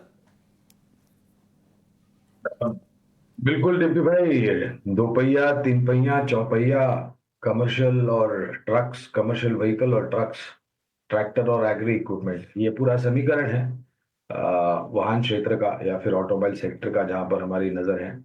और हमने मेरे ख्याल से काफी कुछ विकल्प भी यहाँ से बताए हैं। और ये जो खर्च करने की ताकत वित्त मंत्री जी ने दी है आम नागरिक को, उसका पहला रुझान जो है वो मेरे ख्याल से दो पहिया या फिर तीन पहिया वाहन बनाने वाली कंपनियों पर पड़ेगा, क्योंकि ग्रामीण, मध्यम ग्रामीण में भी मेरे ख्याल से आकांक्षाएं और आशाएं होती हैं कि आप एक वाहन अपने घर में लाएं। और पिछले 3-4 साल में डिम्पी, मैंने ये देखा है कि जो एंट्री लेवल मोटरसाइकिल्स की जो मांग हुआ करती थी, वो मांग अब ऊपर जाकर के मिड और हाई सेगमेंट में चली गई है। यानी कि खर्च करने की ताकत जो है वो निरंतर बढ़ रही है, खास करके ग्रामीण, मध्यम ग्रामीण इलाकों में। ऑटो स्टॉक्स पर व्यू, लेकिन आज पावर ग्रिड के नतीजों पर भी बाजार की नजर रहेगी। और हमने देखा कि शनिवार को ये निफ्टी में सबसे ज्यादा गिरने वाला शेयर रहा, इनफैक्ट 4% का आसपास की गिरावट रही है। प्रशांत जी, पावर ग्रिड एक बढ़िया सेफ स्टॉक, बढ़िया डिविडेंड देने वाली कंपनी, नतीजे मतलब कभी ऐसा नहीं हुआ कि हमने कोई बहुत ज्यादा निराशा देखी हो। कोई आप पोजीशन लेने की सलाह देंगे पावर ग्रिड में आज? तो यहाँ अभिषेक जी, हम 290 पे क्लोज हुए, 290। मुझे ये क्लियर कट डाउन ट्रेंड में नजर आ रहा है, series of lower bottoms, lower tops. मैं इसको अवॉइड करूंगा जब तक कि ये 300 के ऊपर क्लोज ना हो। 300 के ऊपर क्लोज होने के बाद हम एक अप्रोच चेंज कर सकते हैं, तब तक मेरे हिसाब से अवॉइड करना चाहिए। ठीक है, 300 के ऊपर जब क्लोजिंग जब तक ना दे दे तब तक आप इसको अवॉइड करके चलिए। रियल एस्टेट एक और खेमा था, क्योंकि रियल एस्टेट को लेकर भी सरकार ने कुछ राहत देने की कोशिश जरूर की है बजट में। हमने देखा प्रेस्टीज में करीब 5.5% के आसपास की तेजी रही। अगर हम वायदा वाले शेयरों की बातचीत करें, बाकी शेयर भी चले हैं। रियल एस्टेट में दिवांग, आपके हिसाब से कोई मौका दिख रहा है? सो डेफिनेटली रियल एस्टेट की बात करें तो यहाँ पे कुछ स्टॉक्स है जहाँ पे हमें पॉसिबल है कि अपसाइड रैली दिख सकता है। और यहाँ पे डीएलएफ की बात करेंगे, स्टॉक ने एक सपोर्ट लिया, सपोर्ट से शॉर्ट टर्म विंगर्स के सपोर्ट से स्टॉक ने अपसाइड रिज्यूम किया, तो थोड़ा बहुत यहाँ से करेक्ट आता है अराउंड 750-755 लेवल के अराउंड हमें देखने मिलता है, तो वहाँ पे खरीदारी की सलाह रहेगी। स्टॉप लॉस यहाँ पे बट स्ट्रिक्ट रखना है 737 का। अपसाइड अराउंड हमें 790-795 तक के लेवल्स देखने मिल सकते हैं शॉर्ट टर्म में डीएलएफ में। डीएलएफ कोशिश करेगा 800 रुपए तक बढ़ने का, 797 तक के टारगेट्स आपको इसमें देखने को मिल सकते हैं, ऐसा मानना है दिवांग का। गुरांग, अगर हम कैपिटल गुड्स वाले शेयरों की बात करें तो ईबीबी, सीमेंस, कमिंग्स, एलएनटी, ये तमाम शेयर गिरे हैं, क्योंकि एक धड़ा ये भी है जो मान रहा है कि कैपेक्स में जो उम्मीदें थी ना, शायद उसके हिसाब से कैपेक्स नहीं आया। आपको क्या लगता है कि इस गिरावट का इस्तेमाल खरीदारी के लिए करना चाहिए, या फिर अभी थोड़े से सतर्क रहें और स्टैगर्ड मैनर में आपको बाइंग करनी है तो धीरे धीरे कर सकते हैं? एक बात हमेशा यही हमने कही है कि आपको शेयर बाजार में उतावलापन किसी प्रकार का नहीं करना चाहिए। कैपिटल गुड्स इंजीनियरिंग क्षेत्र भी एक ऐसा क्षेत्र है जहां पर आपकी समय सीमा जो है वो बाकी अन्य क्षेत्र के तुलना में लंबी अवधि की होनी चाहिए। और एलएनटी, सीमेंस, केसी इंटरनेशनल, एबीबी, इन सब कंपनियों पर हमारी लंबी अवधि के लिए खरीदारी की राय रही है। और अगर आप इन सब कंपनियों का जो मैंने नाम लिया है, इनकी अगर आप ऑर्डर बुक देखें, पहली बात वो भी बहुत ही मजबूत है, और दूसरे तरफ उतनी ही इनकी काबिलियत और तजुर्बा उस ऑर्डर बुक को एग्जीक्यूट करने के लिए, क्योंकि अगर आप ऑर्डर बुक को एग्जीक्यूट नहीं करते हैं तो वो परिवर्तन नहीं होता है आपके आय में और शुद्ध मुनाफे में वृद्धि करने के लिए। ऑर्डर बुक की एग्जीक्यूशन की रन रेट भी उतनी ही तीव्र होनी चाहिए जितनी आपकी ऑर्डर बुक की रन रेट है। ठीक है, ये कैपिटल गुड्स वाले शेयरों पर व्यू। कंजम्पशन को अगर बूस्ट मिलता है तो एक बेनिफिशियरी होगा एसबीआई कार्ड भी, और हमने शेयर में तेज उछाल देखा भी है शनिवार के सत्र में। 825 रुपए पर जाकर शेयर ने क्लोजिंग दी है और बढ़िया दी रही, करीब 6% के आसपास की। प्रशांत जी, बार बार हमने देखा है कि एसबीआई कार्ड ने 650 पौने 700 के रेंज में सपोर्ट लिया है और वहां से बाउंस बैक दिया है। वैसे भी इस साल की शुरुआत एसबीआई कार्ड ने अच्छी की है, आप क्या टारगेट्स इसमें देख रहे हैं? तो यहाँ मुझे लग रहा है अभिषेक जी एक अच्छा रेंज ब्रेकआउट जो आया था उसको फॉलो थ्रू भी मिला है, वॉल्यूम बैक फॉलो थ्रू मिला है। तो यहाँ डेफिनेटली बाय ऑन डिप्स की रणनीति होनी चाहिए। ये आपको 810 के आसपास मिले 810 जो कि प्रीवियस रेंज आया था, तो एक अच्छा बाय होगा 810 805। पोजिशनल अप्रोच रख के 790 का स्टॉप लॉस रखना चाहिए। वहां से मुझे लग रहा है रेंज रेप्लिकेशन हो सकता है और आपको पोजिशनली करीबन 885 890 तक के लेवल्स नजर आ सकते हैं। बट जैसे मैंने कहा डिप पे खरीदना चाहिए, चेज नहीं करना चाहिए। ठीक है, डन। तो कुछ और शेयर्स भी हैं, जरा पता कर लेते हैं गौरांग सर से। गौरांग सर, जरा ये जिनके बारे में ज़्यादा जिक्र नहीं हुआ, जैसे रोडवेज़ वाले शेयर्स भी शामिल है उसके अंदर, आईआरबी इंफ्रा, एयरलाइंस को लेकर बात ही नहीं हुई, तो ये सब शेयर्स भी नोटिस किए जाए ना, इंडिगो और आईआरबी इंफ्रा जैसे शेयर्स अभी भी। मेरे ख्याल से बहुत बड़ी मात्रा में एयरपोर्ट उड़ान नीति के तहत डिम्पी नए एयरपोर्ट्स, और वो भी काफी बड़ी मात्रा में वित्त मंत्री जी ने बात की है। और इंटरग्लोब एविएशन पर तो हमने निरंतर निवेश की राय दी। ये एकमात्र कंपनी है उड़ान क्षेत्र में डिम्पी जहां पर हम निरंतर खरीदारी की राय दे रहे हैं। काफी बड़ी मात्रा में इन्होंने नए हवाई जहाज अपनी फ्लीट में शामिल किए हैं और कुछ एयरक्राफ्ट्स इन्होंने वेट और ड्राई लीज पर विदेशी कंपनियों से खरीदे हैं, आई मीन लीज पर लिए हैं। और जैसे जैसे ये कनेक्टिविटी सुधरती जाएगी, खास करके छोटे और मझौले शहरों में, वैसे वैसे इनका मार्केट शेयर और भी बढ़ता जाएगा। तो और आपने आईआरबी इंफ्रा की बात की, तो जैसे मैं टिप्पणी कर रहा था पहले के निर्माण कार्य को लेकर के, देखिए आपको अगर आपके देश की अर्थव्यवस्था और विकास दर आगे बढ़ानी है तो मेरे ख्याल से एक बहुत ही अनिवार्य कदम ये होगा कि आप निर्माण कार्य क्षेत्र में निवेश करें। अन्यथा फिर आपकी जो विकास दर है वो फिर 6.5 के आसपास ही रह जाएगी, 7 7.5 और फिर ऊपर 8 की तरफ जाने के लिए इसको सहायता मिलती है जब आप निर्माण कार्य क्षेत्र में निवेश करते हैं। गुरांग भाई, ये आरबीआई की पॉलिसी भी आने वाली है, आपको लगता है इस बार दरों में कट आ जाएगा? क्योंकि मिस्टर गवर्नर का भी ये पहली पॉलिसी होगी। अब बोल्ड स्टेप तो लिया है इनकम टैक्स के जरिए, अब मिस्टर गवर्नर क्या 1/4% से आधा % का कट कर सकते हैं, ध्यान में रखते हुए कि फेड ने नहीं किया? महंगाई दर सबसे महत्वपूर्ण मापदंड है आरबीआई और एमपीसी के लिए, किसी भी तरह का निर्णय लेने के लिए कि आप ब्याज दरों में कटौती करते हैं या नहीं करते हैं। और महंगाई दर जो पिछले कुछ समय से थी और अभी है, वहां पर थोड़ी बहुत राहत बिल्कुल मिली है।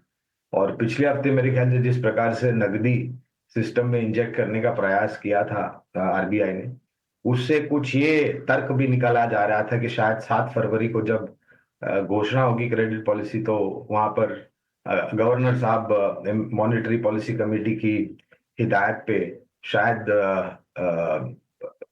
0.25% की कटौती करेंगे। मुझे उम्मीद कम है, लेकिन अगर होती है तो शायद ये एक सहारा है जो बाजार को मिल सकता है।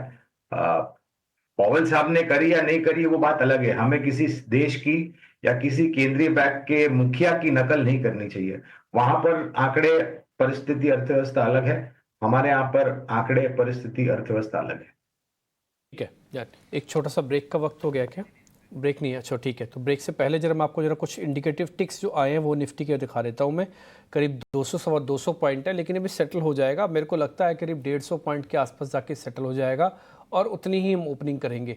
रुपया वापस से रिकॉर्ड निचले स्तरों पर खुला है, तो जो थोड़ी बहुत स्ट्रेंथ आई थी रुपये के अंदर वो वापस से कमज़ोर है। अब तो आंकड़ा 87 के भी पार हो गया है। ये कंसर्न तब शुरू हुआ था जब 85 अराउंड हम चल रहे थे, देखते देखते 86 पहुंचा और आज स्क्रीन पर आप 87 का भाव भी देख पा रहे हैं और 42 पैसे कमज़ोर खुला है। इसका मतलब ये है कि इंस्टीट्यूशनल इनफ्लोज वो काफ़ी ज़्यादा है, माफ़ कीजिए कम है, और आउटफ्लोज काफ़ी ज़्यादा है। डॉलर आपके पास ज़्यादा है नहीं, उसकी डिमांड बहुत है मार्केट के अंदर और उसके अगेंस्ट में आपकी करेंसी वीक है, या फिर आपकी विजन जो है वो थोड़ा बहुत उनको कम दिख रहा है। एफडीआई का एक रूट उन्होंने इनकम टैक्स, माफ़ कीजिए, इंश्योरेंस के अंदर किया था, जहाँ पे 100% हो गया था, लेकिन कुछ और सेक्टर्स भी हैं जहाँ पे एफडीआई का अगर रोल बढ़ता है तो शायद हो सकता है डॉलर का इनफ्लो इंडिया के अंदर आपको थोड़ा और बढ़ता दिखे। बट एक कंसर्न की बात है कि इस समय 87 के आसपास का आपका रुपया खुल रहा है, जो कि 42 पैसे कमज़ोर है। ये आज मार्केट के अंदर बहुत बड़ी प्रॉब्लम में क्रिएट कर सकता है रिकवरी पाथ पे। पहले ही डैमेज कर रहा है, बट रिकवरी अगर होती तो अगर रुपया अच्छा खुलता तो शायद थोड़ा बहुत हेल्प हो जाती, लेकिन रुपया अच्छा नहीं खुल रहा तो इसलिए रिकवर करने में थोड़ी मुश्किल भी हो सकती है। शिवांगी शारदा इस बीच मेरे साथ जुड़ चुके हैं, 9 बज चुके हैं। शिवांगी, आपके ट्रेड्स के साथ करते हैं शुरुआत। पहले तो आप अपनी ट्रेडिंग कॉल्स बता दीजिए, फिर कुछ और क्वेश्चंस हैं।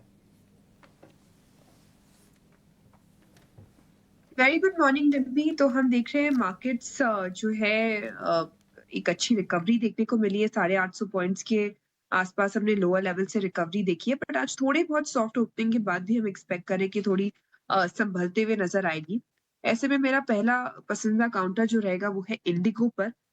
ये एक काफी एक स्ट्रॉन्ग पुल बैक मूव यहाँ पे देखने को मिला है, और जिस तरह से कंजम्पशन थीम पे फोकस है, ये एक ऐसा सेक्टर है, ट्रैवल एंड टूरिज्म, जो रूल आउट नहीं किया जा सकता। काफी अच्छे यहाँ पे शॉर्ट कवरिंग मूव हमने देखने को मिला है, और अगर हम लंबी अवधि का चार्ट देखें तो एक कंसोलिडेशन के बाद अब तैयारी कर रहा है एक अच्छे अप मूव के लिए।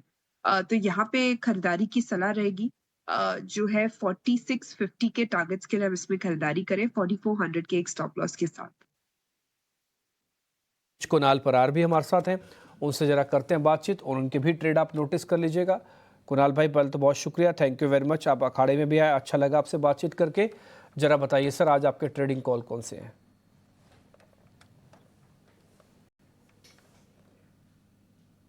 कुणाल भाई, आवाज़ आ रही है आपको? नमस्ते, अपनी ट्रेडिंग कॉल्स बताइएगा sir. Good morning. Good morning Dimpy ji. Good morning sir, good morning. Well, जिस हिसाब से अभी मार्केट है, गिफ्ट निफ्टी 180 पॉइंट नीचे है और मोमेंटम थोड़ी सी नेगेटिव बनती जा रही है, तो मैं फिलहाल कॉल नहीं दूंगा। मैं एक बार मार्केट ओपन होगा उसके बाद थोड़ा सा एनालाइज करूंगा, क्योंकि ये वॉलेटिलिटी में मुझे नहीं लग रहा कि कोई भी कॉल अच्छा परफॉर्म कर पाएगा। जैसे ही ओपनिंग होता है वॉलेटिलिटी तो हम वहां पे कॉल देके चलेंगे।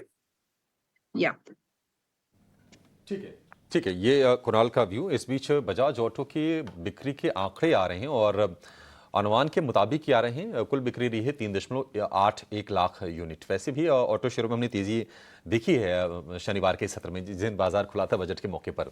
प्रशांत जी, एक बार बजाज ऑटो के शेयर पर व्यू आप दीजिए, क्या करना चाहिए इसमें आज?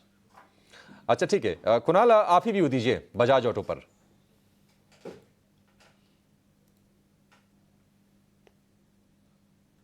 कुणाल जी, बजाज ऑटो नंबर्स उसके आए हैं? वेल, अभिषेक जी, पहले भी हमने बजाज ऑटो की बात की थी जब काउंटर 8700 8800 ट्रेड कर रहा था, और 2 बार हमने वहां पर रिकमेंडेशन दिया था, दोनों बार अच्छे खासे टारगेट अचीव होते हुए देखने को मिले। फिलहाल 9155 के अराउंड का क्लोजिंग है। मेरा मानना है कि बजाज ऑटो में यहाँ से और भी अच्छी खासी मोमेंटम देखने को मिल सकती है, लेकिन एक कंसर्न यहाँ पे ये है कि जब लास्ट टाइम हमने कॉल दिया था तब रिस्क रिवॉर्ड काफी फेवरेबल था। इस लेवल में रिस्क रिवॉर्ड उतना फेवरेबल नहीं होगा, तो मैं सिर्फ और सिर्फ उनके लिए सलाह दूंगा जिनके पास ऑलरेडी ये काउंटर में पोजीशन है, जो होल्ड करके चलने की सलाह है। 9155 के अराउंड काउंटर का क्लोजिंग है। मुझे लग रहा है कि आने वाले दिनों में एक अच्छी खासी रैली हमें यहाँ पे देखने को मिल सकती है, और हमने देखा है कि जो टैक्स कट आया है पर्टिकुलरली कंजम्पशन को बढ़ावा देने के लिए आया है, तो उसके काफी अच्छी इंपैक्ट बजाज ऑटो जैसे स्टॉक में देखने को मिल सकती है। ऊपरी लेवल पे पहला टारगेट 9400 का होगा, 9420 का होगा, और जैसे ही वो ब्रेक होता है वन वे रैली में, ये आपको 10,000 तक की भी लेवल दिखाने के लिए रेडी हो जाएगा। सो होल्ड करके चलने की सलाह है, नई खरीदारी फिलहाल मैं अवॉइड करके चलने की सलाह दूंगा। ठीक है, होल्ड करें, 10,000 रुपए तक ये शेयर जा सकता है बजाज ऑटो का। एक और शेयर हडको, जिसमें हमने देखा कि बजट से ठीक पहले 4-5 दिन तेजी की पोजीशंस बनी, लेकिन बजट वाले दिन बहुत जोर से ये शेयर गिरा है। 200 रुपए के आसपास सपोर्ट लिया था, फिर से अब उसी की तरफ बढ़ता हुआ दिखाई दे रहा है। शिवांगी, हडको के शेयर पर जरा व्यू दीजिए, जिन्होंने बाय किया हो क्या एग्जिट ले लें इससे? जी, इस स्टॉक में काफी एक पेन पॉइंट देखने को मिला है प्रीवियस सेशन में, बट ओवरऑल अगर हम देखें तो वीकली बेसिस पे कंसोलिडेशन हो रही है। स्टॉक में अपसाइड जो है वो ज़रूर कैप नज़र आ रहा है, तो थोड़ी बहुत पेशेंस लेवल रहेगी इन्वेस्टर्स को जो लगानी पड़ेगी। बट ट्रेडर्स के पर्सपेक्टिव से ये स्टॉक एक एग्ज़िट है। काफ़ी एक शॉर्ट बिल्डअप हमने देखा है यहाँ पे और हायर लेवल्स पे कहीं न कहीं 240 पे रिजेक्शन काफ़ी अच्छी तरह से मिल रहा है देखने को। तो 240 एक रेजिस्टेंस बनते हुए दिखेगा इस स्टॉक के लिए, उसको ध्यान रखते हुए ट्रेड करें। ठीक है, हडको को लेकर ये भी, लेकिन चलिए फटाफट चलेंगे अपने सहयोगी शरद दुबे के पास, जो कि 9 के नवरत्न यानी कि वो 9 शेयर आज जिनमें एक्शन दिखेगा खबरों के दम पर, ब्रोकरेज रिपोर्ट्स के दम पर, उसकी पूरी की पूरी सूची लेकर तैयार है। शरद बताइए, आज फोकस कहां रहने वाला है? जी बिल्कुल, सबसे पहले जो है अर्निंग्स पे भी बात कर लेते हैं। एक अर्निंग्स भी आई थी सैटरडे के मार्केट आज के बाद, वो है आरती इंडस्ट्रीज। यहाँ पे largely inline set of numbers आया, मार्जिन्स भी लगभग 45 बेसिस पॉइंट्स का सिक्वेंशियल ग्रोथ आया और एनालिस्ट का मानना है कि चौथे तिमाही पे नतीजे स्ट्रॉन्ग आ सकते हैं, बट ऑफकोर्स पैट लेवल्स जो है वो थोड़े कम थे। बिजनेस अपडेट की बात करें तो मॉइल की जो जनवरी सेल्स है बहुत स्ट्रॉन्ग आई है, 17% ईयर ऑन ईयर बेसिस पे यहाँ पे ग्रोथ देखने मिला है और स्टॉक के लिए पॉजिटिव रहेगा। ऑटो सेल्स की बात करें तो आयशर मोटर्स के जो नतीजे वो स्ट्रॉन्ग आए हैं, एनालिस्ट एस्टिमेट से बेटर आए हैं। इसके अलावा लुपिन की बात करें तो पॉजिटिव न्यूज़ फ्लो है, फॉर्म 483 के 0 ऑब्जर्वेशंस आए हैं उनके यूएस प्लांट के लिए। ग्लोबल स्पिरिट्स पे भी नज़र रखिएगा, राजस्थान की एक्साइज पॉलिसी में चेंज आई है जहाँ पे सारे प्रोडक्ट्स में जो है लगभग 4% के ऊपर का जो है प्राइसिंग्स देखने मिलेगा 1 अप्रैल से। ये है आपका ग्लोबल स्पिरिट्स के लिए, तो इस पर भी नज़र रखिएगा। इसके अलावा of course Tata Steel, JSW Steel, JSPL, इन सारे स्टॉक्स पे भी नज़र रखिए। यहाँ पे जो है घरेलू स्टील मिल्स अपने हाइक कर सकते हैं, प्राइसेस लगभग 1000 रुपये प्रति टन पे जो है बढ़ोतरी देखने मिल सकती है, रिपोर्ट्स आ रही है। और कुछ बजट रिलेटेड अनाउंसमेंट से जो ब्रोकरेजेस की क्या राय है, जेफरीज जो ओएमसीज के ऊपर जो है उन्होंने रिपोर्ट निकाली है, ओएमसीज जो एक्सपेक्ट कर रहे हैं कि 69% FY25 का अंडर रिकवरीज रेगुलेटेड प्रोडक्ट में इम्पैक्ट आएगा। इसके कारण गवर्नमेंट की जो प्रॉफिटेबिलिटी है ओएमसीज के लिए उस पे जो है कैपिंग लगने वाला है। HPCL मेंटेन अंडर परफॉर्म है लेकिन टारगेट प्राइस घटा दिया है, 295 से 270 कर दिया है। ITC की बात करें तो जेफरीज ने मेंटेन बाय रखा है, टारगेट प्राइस 550 का रखा है और उन्होंने कहा है कि बजट में जो अनाउंसमेंट्स आए थे उसमें टोबैको टैक्सेस अनचेंज रहे और स्टॉक के लिए पॉजिटिव रहेगा। और आखिरी स्टॉक हमारा बिग बोल्ड ब्रोकरेज, यहाँ पे UPL फोकस में रहेगा। इन्वेस्टेक की रिपोर्ट आई है, अपग्रेड कर दिया है, बाई से पहले ये सेल था और टारगेट प्राइस भी बढ़ा दिया है, 450 से बढ़ा के 700 रुपीज़ कर दिया है। और ओवरऑल जो है बुलिश नज़रिया जो है उनके तीसरे तिमाही के नतीजे में मिलते हैं। ग्लोबल डी स्टॉकिंग की एक्सरसाइज भी ओवरऑल कंप्लीट हो रही है और एग्रोकेमिकल स्पेस के लिए पॉजिटिव न्यूज़ फ्लो बन रहा है और कंपनी की ओवरऑल नेट डेट पेमेंट पे भी जो है एक अच्छा नज़र बन रहा है। तो ये हम स्टॉक्स है जिस पर आपकी आज नज़र होनी चाहिए। ठीक है, शुक्रिया शरद। तो ये 9 के 9 शेयर जहां पर आज एक्शन जरूर देखने को मिलेगा, आप भी इनको फोकस में रखिए चलेगा और इसके अराउंड भी अपनी ट्रेड सेटअप करने की आप कोशिश कीजिएगा। निफ्टी जो सेटल हुए हैं भाव प्रियोपन में वो हुआ है 162 अंक नीचे। निफ्टी बैंक की बात करें तो 400 अंकों के आसपास की गिरावट पर शुरुआत होने के आसार दिख रहे हैं। तो जिस तरह के गिफ्ट निफ्टी संकेत दे रहा था उसी लाइन पर हम देख रहे हैं कि आज प्राइसेज ये सेटल होते हुए दिख रहे हैं। स्टील शेयरों पर जरा एक व्यू लेते हैं, क्योंकि ऐसी खबरें आ रही है कि घरेलू स्टील कंपनियां कीमतों में इजाफा कर सकती हैं और चाइना में भी देखने की इकोनॉमी में थोड़ी सी रिकवरी के संकेत आ रहे हैं। मतलब बहुत पुख्ता तो नहीं, लेकिन हाँ थोड़ी थोड़ी रिकवर कर रहे हैं जिस दर्द से गुजर रही थी वहां की इंडस्ट्री। एक व्यू आपसे जानना चाहेंगे स्टील कंपनीज को लेकर और मेटल्स को लेकर। गौरांग सर, क्या सेंस कहता है आपका? देखिए, पहले तो क्षेत्र अच्छा लगता है, ये डिस्क्लोजर है और खरीदने लायक रणनीति अगर आप हमें पूछे तो टाटा स्टील है, जेएसडब्ल्यू है, जेएसपीएल है, हिंदुस्तान जिंक है, हिंडाल्को, वेदांता, ये कुछ कंपनियां जहां पर लंबी अवधि के लिए हम खरीदारी की राय दे रहे हैं। लेकिन कुछ रिपोर्ट्स भी हमने पिछले हफ्ते पढ़े थे जहां पर थोड़ी बहुत दिक्कतें चाइना में जिस तरीके की परिस्थिति है और जो खबरें आती हैं और जो डंपिंग होती है। लेकिन मेरे ख्याल से सरकार के तरफ से एंटी डंपिंग ड्यूटी और इंपोर्ट ड्यूटी भी निरंतर लगाई जाती हैं या फिर बढ़ाई जाती हैं, जिससे भारत में स्थापित कंपनियों को प्रतिस्पर्धा करने के लिए एक बराबरी का मौका मिलता है। तो छोटी अवधि के लिए, लेकिन लंबी अवधि का नजरिया है तो इन सब कंपनियों पर खरीदारी की राय हमारी है। ठीक है, मार्केट्स पे खुलने में अब सिर्फ 3 मिनट का समय रह गया। फटाफट से चेक कर लेते हैं कि फ्रीज कहाँ पे हुए हैं। जैसे पहले से लग रहा था करीब 150 पॉइंट के आसपास आप फ्रीज होंगे, तो वही दिखा भी है। 162 पॉइंट आप नेगेटिव फ्रीज हुए। बैंक निफ्टी करीब 432 पॉइंट नेगेटिव फ्रीज हुआ है।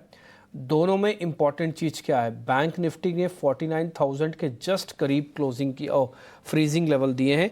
तो आज आपकी दिन भर की मेहनत अब यही है बस कि 49,000 को किसी तरह से बचाओ।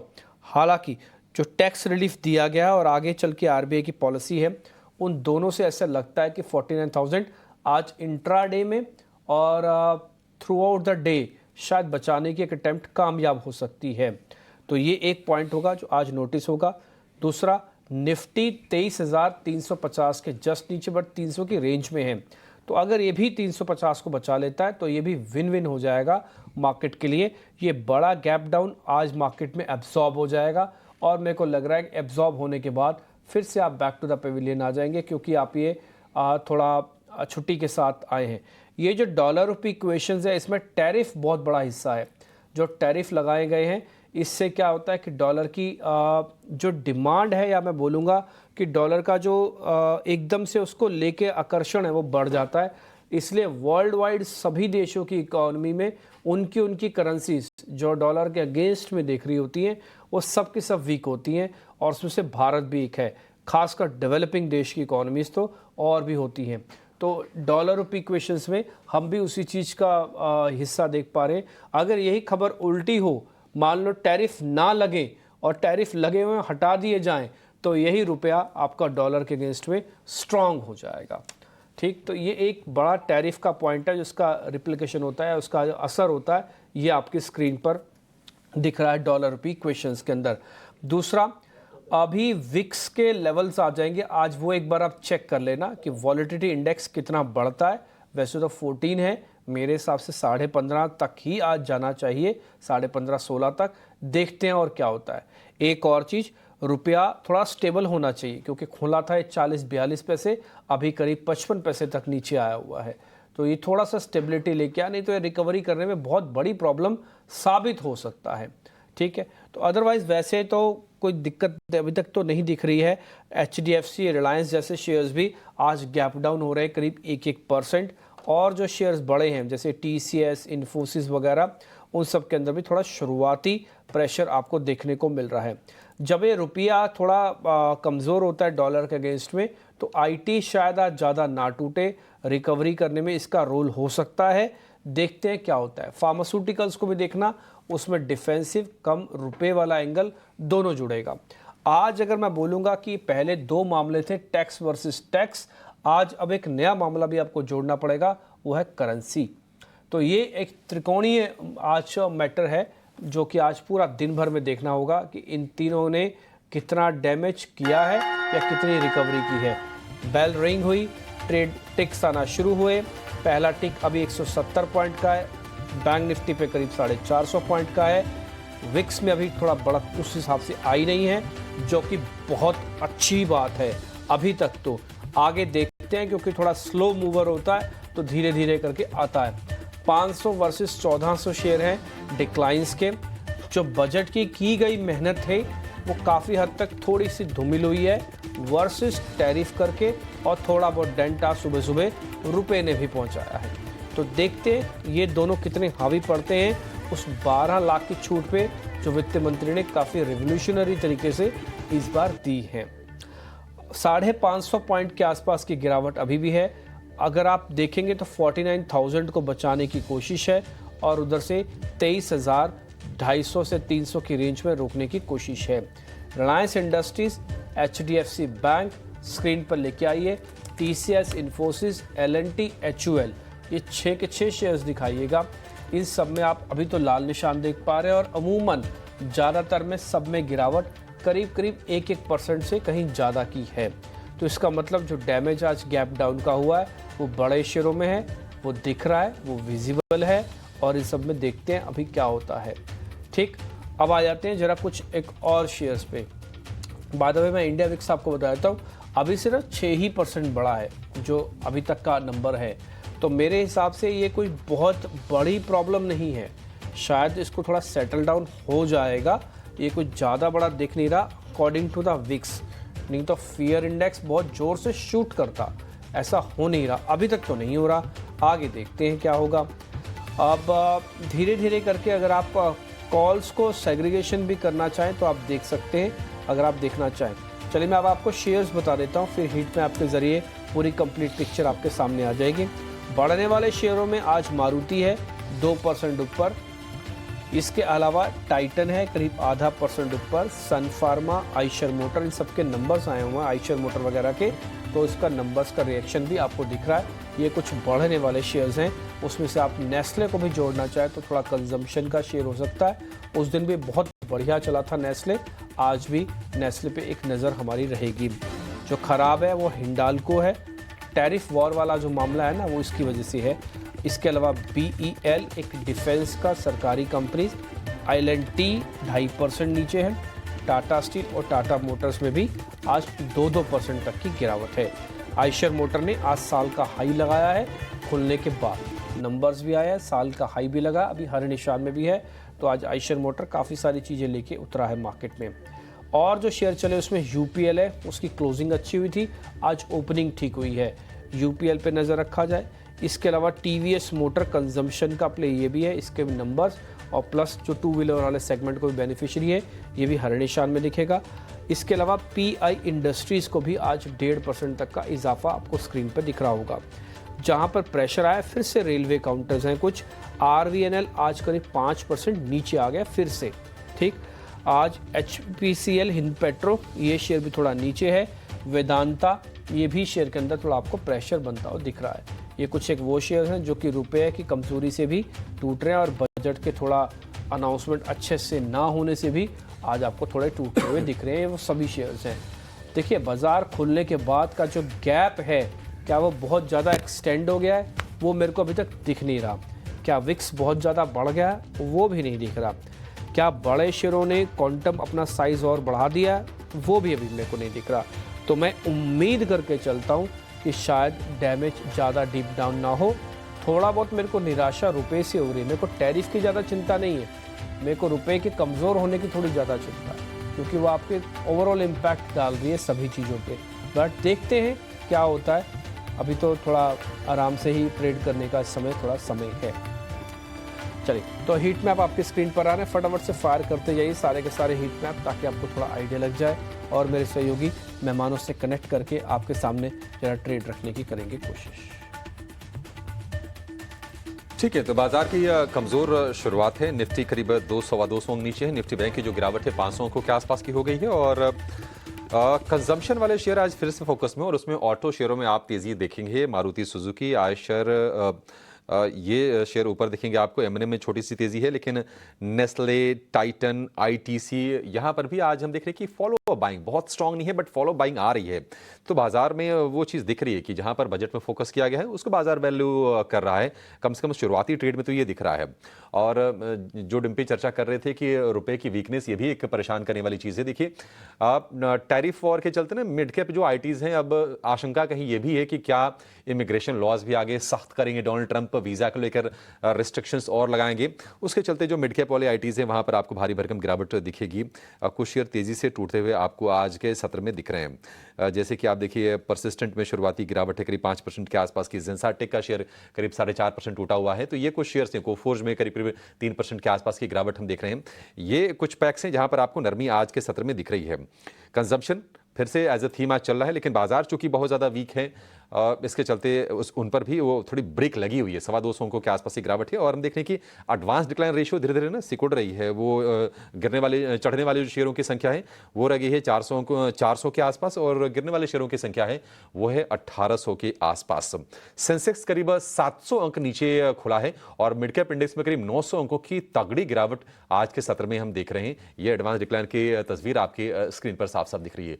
लेकिन चलिए एक्सपर्ट्स हमारे तैयार हैं, उसकी ये समझते हैं कि उनको बाजार में मौके कहां पर दिख रहे हैं, बाई साइड के मौके हैं या फिर शॉर्ट के मौके हैं, सब कुछ तलाशने की कोशिश करेंगे। हमारे एक्सपर्ट्स तैयार हैं और शुरुआत करेंगे ओपनिंग ट्रेड की।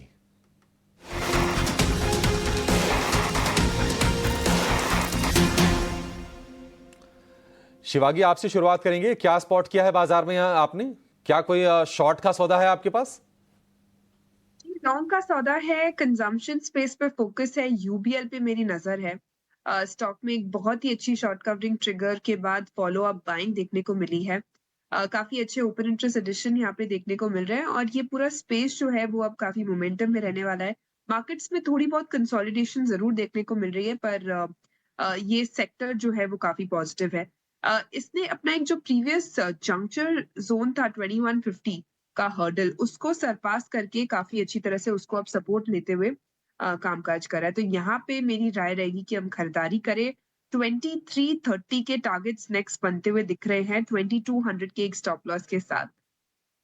ठीक है, 2200 का स्टॉप लॉस यूनाइटेड ब्रीवरीज के लिए, यूबीएल के लिए।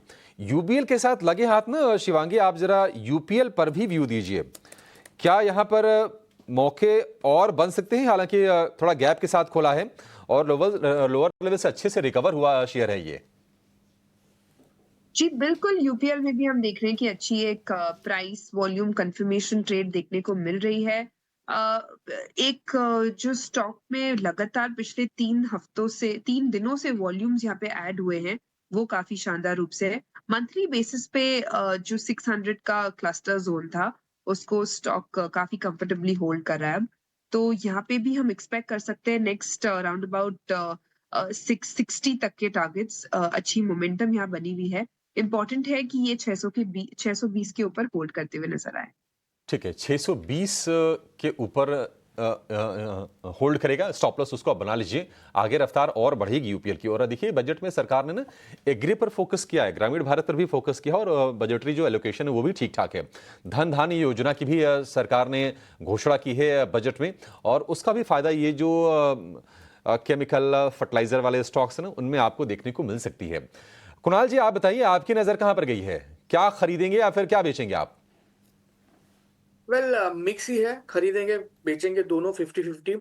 सबसे पहला बेचने की बात करते हैं, एनटीपीसी फ्यूचर यहाँ पे शॉर्ट करके चलने की सलाह है। आज गैप डाउन ओपनिंग हमें एनटीपीसी फ्यूचर में देखने को मिला है। इतना ही नहीं, स्टॉक ऑलरेडी उसके जो 50 MA है उसके नीचे ट्रेड कर रहा है। तो मुझे लग रहा है कि फर्दर गिरावट हमें यहाँ पे देखने को मिल सकती है। 311.80 के अराउंड फिलहाल एनटीपीसी फ्यूचर ट्रेड कर रहा है। 315 के एसएल के साथ आप यहाँ पे शॉर्ट करके चलिए। 309 का पहला टारगेट है और जैसे ब्रेक होता है 305 का दूसरा टारगेट भी यहाँ पे हमें देखने को मिल सकता है। तो एनटीपीसी फ्यूचर शॉर्ट करके चलने की सलाह। और दूसरा Hyundai मोटर्स पे है, रिसेंटली लिस्ट हुआ स्टॉक है लेकिन आली चार्ट पे अच्छी खासी मोमेंटम दिखा रहा है। एक अच्छी खासी इक्विटी के साथ ये स्टॉक अभी ट्रेड कर रहा है। 1762 के अराउंड स्टॉक ट्रेड कर रहा है। खरीदारी करके चलने की सलाह है। 1730 1730 के एसएल के साथ आप खरीदारी करके चलिए। 1786 का पहला टारगेट है, जैसे वो ब्रेक होता है 1826 का दूसरा टारगेट भी हमें यहाँ पे देखने को मिल सकता है। 26 रुपए तक के टारगेट्स हो जाएंगे आपके लिए Hyundai में और एनटीपीसी फ्यूचर्स को शॉर्ट करने की सलाह है 305 रुपए के टारगेट के लिए। हमने देखा था कि कमजोरी हुई थी परसों के सत्र में और आज फिर से उसमें कमजोरी, थोड़ा सा पेन और बढ़ रहा है। Power, PSUs, metal, mining, defence, railway आज ये फिर से कमजोरी के शिकार हो रहे हैं और कोई रिकवरी ऐसा नहीं आ रहा है कि लोअर लेवल पर कोई स्ट्रेंथ देखने को मिली है। अभी शुरुआती ट्रेड जो भी 10 मिनट के आसपास हुआ है। निफ्टी की गिरावट जो है 200 अंकों के आसपास की है। निफ्टी बैंक में हम देख रहे हैं कि 450 अंकों के आसपास की गिरावट है। गौरांग सर, जो बजट के बाद जो लोग आए होंगे या फिर बजट के दिन ऐसे तमाम लोग होते हैं जो बाजार का रुख करते हैं, क्या कहीं वैल्यू हंटिंग करनी चाहिए? कोई स्पेसेस हैं जहां पर आपकी नजर है और इस गिरावट का फायदा उठाना चाहिए या फिर अभी बाजार को सेटल होने दे 1-2 दिन में या फिर पूरे हफ्ते में एक बार तस्वीर साफ हो जाए फिर अपनी स्ट्रेटजी बनाए बाजार में? देखिए ये जो समय है और ये जो टाइमिंग की बात है ना, वो मेरे समझ में नहीं आती है। तो अगर आपको छोटी मध्यम अवधि की मैं विचारधारा की तो बात ही नहीं कर सकता हूं क्योंकि मैं सक्षम नहीं हूं, लेकिन लंबी अवधि की विचारधारा है। तो इस प्रकार के करेक्शन होते हैं जहां पर आप पोर्टफोलियो बनाते हैं लंबी अवधि के लिए। तो मुझे तो लग रहा है कि 5 या 6 क्षेत्र जो मैंने बात पहले भी की और पिछले हफ्ते बजट वाले दिन शनिवार को भी थी वित्तीय क्षेत्र यानी कि सरकारी बैंक, निजी क्षेत्र की बैंक और मजबूत एनबीएफसीज, रक्षा क्षेत्र, ऊर्जा उत्पादन क्षेत्र, निर्माण कार्य, रेलवे से जुड़ी हुई सक्षम और मजबूत कंपनियां, एफएमसीजी क्षेत्र क्योंकि इतना बड़ा परिवर्तन हमने बजट में आते हुए देखा है। सीमेंट सेक्टर एक अच्छा लगता है। हमें लग रहा है कि निर्माण कार्य अगर होगा तो सीमेंट और धातु ये दोनों की ही खपत होगी। और इनमें से मैं ये कहूंगा कि आप पहले तो छोटी मझौली पे मत जाइए इन सब क्षेत्रों में, दिग्गजों पर ध्यान दें, क्योंकि दिग्गज के मूल्यांकन जो है वो काफी अच्छे लगते हैं। वहां पर ध्यान दें, और फिर अगर आपके पास जोखिम झेलने की क्षमता थोड़ी बहुत ऊपर के तरफ है तो फिर आप मझौले क्षेत्र के शेयर यहाँ पर चयन कर सकते हैं। लेकिन ये 5-6 क्षेत्र मेरे ख्याल से आपको ध्यान में रख करके किश्तों में, मैं ये नहीं कहता कि आप पूरी ताकत लगा करके आज ही लगा दीजिए पैसे, मैं ये कहता हूं कि आप शुरुआत कीजिए, किश्तों में लगाइए, धीरे धीरे करके बाजार आपको मौका देगा एक अच्छा पोर्टफोलियो खड़ा करने के लिए। किश्तों में आपको ये पैसे लगाने हैं। थोड़ी सी रिकवरी जरूर आई है। देखिए 200 अंकों की गिरावट हम अभी निफ्टी में देख रहे थे, वो जो गिरावट रही है करीब 165 अंकों के आसपास की, तो थोड़ी सी स्ट्रेंथ आ रही है, बहुत ज्यादा नहीं। निफ्टी बैंक में करीब 550 अंकों की गिरावट थी, वो गिरावट रह गई है 400 अंकों के आसपास की। और आज जो लीडर्स हैं बाजार के, उससे सपोर्ट मिल नहीं रहा है। आप HDFC बैंक को देखिए, आप L&T को देखिए, आप रिलायंस को देखिए, ये तमाम शेयर आज आपको गिरावट के साथ कारोबार करते हुए दिखाई देंगे। एक और स्पेस है जिसमें थोड़ी सी ना बिकवाली शार्प है, वो है ऑयल मार्केटिंग कंपनीज का। अब ये बिकवाली क्यों आ रही है, मतलब थोड़ी समझ से परे है, करीब 3% के आसपास की कमजोरी है। रुपए से आप इसको लिंक करके वैसे चाहें तो देख सकते हैं, क्योंकि ये डॉलर थोड़ा परचेज करने पड़ते हैं, रुपए की वीकनेस में और कंट्रीब्यूशन आ जाती है वो। HPCL BPCL में करीब करीब 3 से 5% के आसपास की गिरावट आज के सत्र में हम देख रहे हैं। शिवांगी, कहीं OMCs में आपको शॉर्ट के मौके दिख रहे हैं क्या? अब जी IOC की बात करें यहाँ पे तो काफी एक पेन पॉइंट देखने को मिली है, और अभी नहीं, हम पिछले 4 महीनों से इसमें देख रहे हैं कि लोअर टॉप लोअर बॉटम बनते हुए दिख रहा है। जहां बाकी OMCs फिर भी थोड़े स्टेबलाइज होते हुए दिखे थे, बट ये स्टॉक जो है उसमें ज्यादा गिरावट देखने को मिली है। मेरी राय रहेगी कि हम थोड़ा वेट एंड वॉच करें, जल्दबाजी ना करें इसमें। एक सपोर्ट लेवल पे इम्पोर्टेंट आके ठहराव दिखा रहा है ये स्टॉक। 122 एक मेक और ब्रेक जोन रहेगा यहाँ पे, जो पिछले 3 बार से हम देख रहे हैं कि यहाँ से एक थोड़ी बहुत पुल बैक मूव देखने को मिली है। बट ये लेवल्स डेफिनेटली बाइंग के लिए नहीं है, बट एक मेक और ब्रेक जोन रहेगा, इसलिए वेट एंड वॉच की सलाह रहेगी।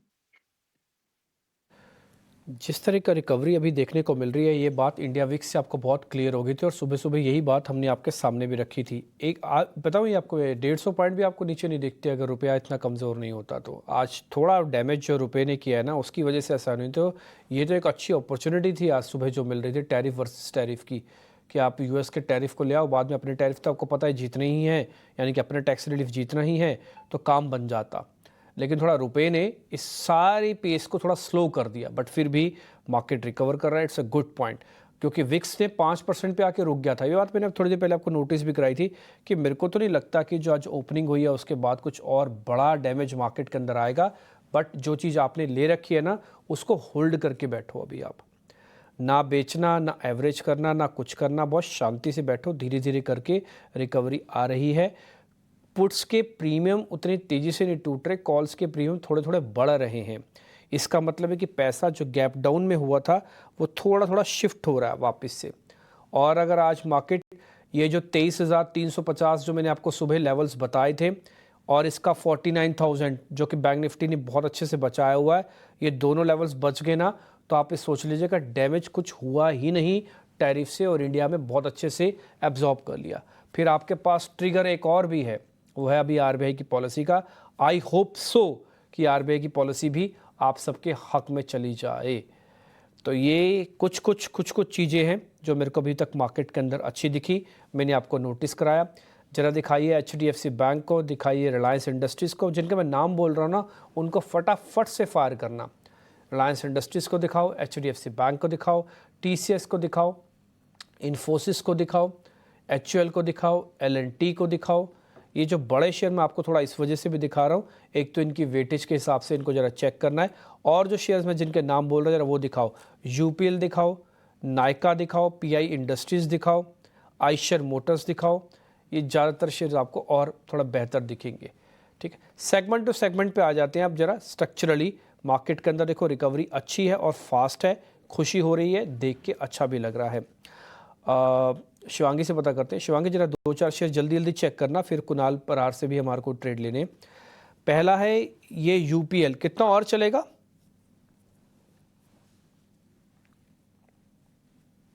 हेलो शिवांगी, UPL कितना और चलेगा? शिवांगी आपसे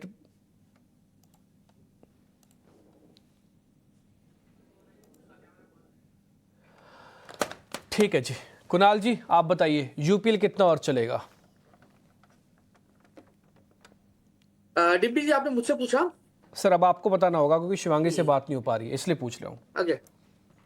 यूपीएल 632 के अराउंड फिलहाल स्टॉक ट्रेड कर रहा है और अच्छी खासी मोमेंटम यूपीएल में पिछले कुछ दिनों में हमें देखने को मिली है। और डिम्पी जी ये मोमेंटम यहाँ पे थमने वाली नहीं है, यहाँ से आगे और भी जा सकती है अगर स्टॉक आने वाले दिनों में, मैं कहूंगा कि आने वाले 1-2 दिन में अगर स्टॉक 625 के ऊपर अगर सस्टेन रहता है डिम्पी जी, तो ये स्टॉक पे पहला टारगेट जो है वो हमें देखने को मिलेगा 700 का। और 700 जैसे ही ब्रेक होगा ये अपने नए रफ्तार में आपको 802 तक के लेवल दिखाने के लिए रेडी हो जाएगा। नई खरीदारी करके चलने की सलाह तो बिल्कुल नहीं की टाइमिंग के लिए, उसको 2-3 दिन के लिए 625 के ऊपर एक बार सस्टेन हो जाने दीजिए, कंफर्मेशन मिल जाएगा। कॉन्फिडेंस के साथ उस टाइम पे हम ट्रेड लेके जा सकते हैं। 700 से लेके 800 तक के टारगेट हमें यहाँ पे देखने को मिल सकते हैं। और डिम्पी जी ओपनिंग ट्रेड पे हमने Hyundai की बात की थी, 1786 का टारगेट दिया था, पहला टारगेट जस्ट अचीव होता हुआ हमें देखने को मिल रहा है।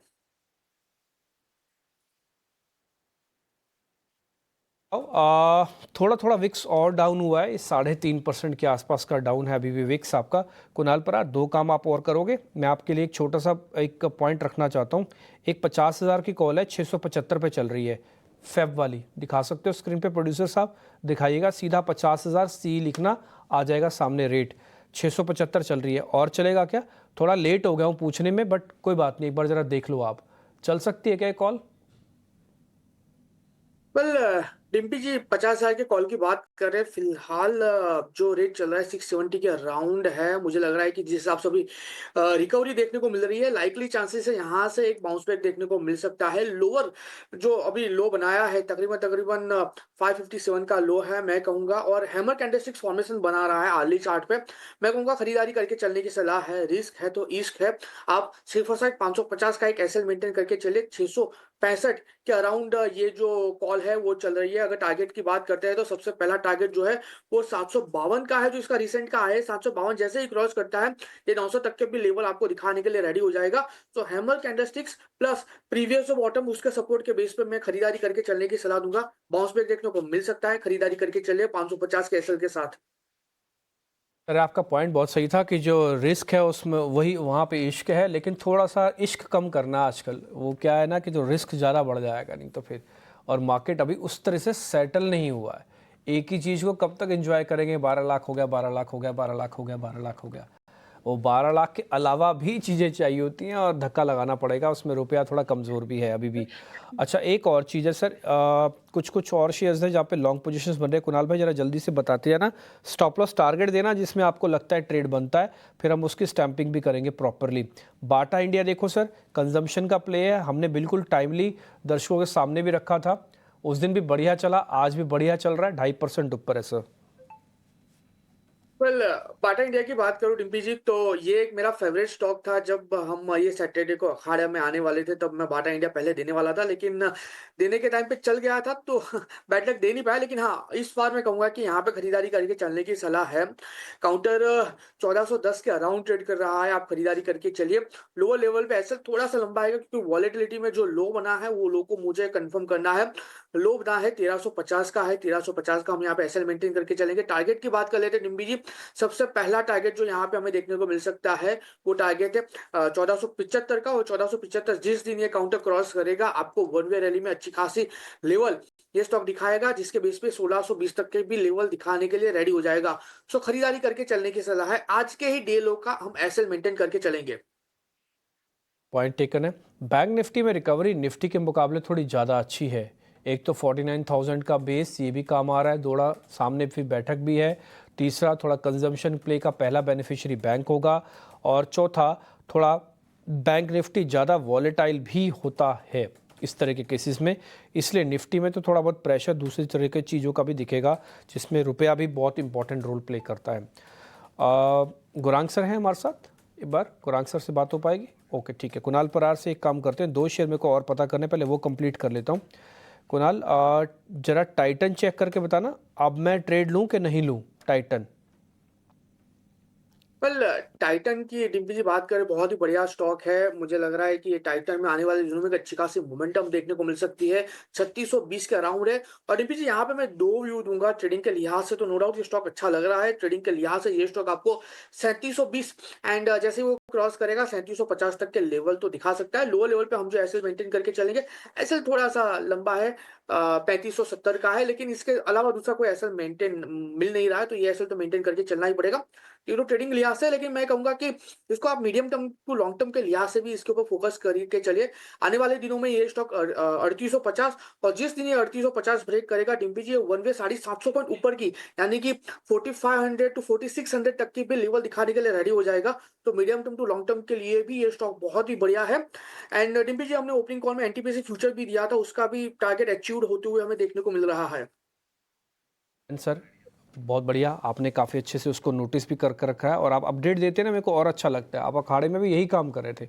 आपके साथ ये बहुत अच्छी चीज़ है कि आप नया शेयर देने से पहले अपडेट दे देते हो, और मेरे को वो लोग बहुत पसंद है जो बिल्कुल टाइम टू टाइम काम कर रहे हैं अपना, और बहुत ईमानदारी से और बहुत ही क्लियर विजन के साथ कर रहे हैं। आपने बताया भी मैं नया शेयर तभी दूंगा, पहले पुराना अपडेट ले लो मेरे से, ताकि किसी तरह की कोई कन्फ्यूजन ना हो। ये अच्छा करते हैं सर आप, बहुत बढ़िया। अब मैं विश्वमोहन को अपने साथ जोड़ लेता हूँ। थोड़ा डॉलर रुपी क्वेश्चंस को समझने की ज़रूरत है, क्योंकि ये मैटर थोड़ा कंसर्निंग मैटर है। मेरे को टैरिफ से डर नहीं लगता बॉस, रुपए से डर लगता है।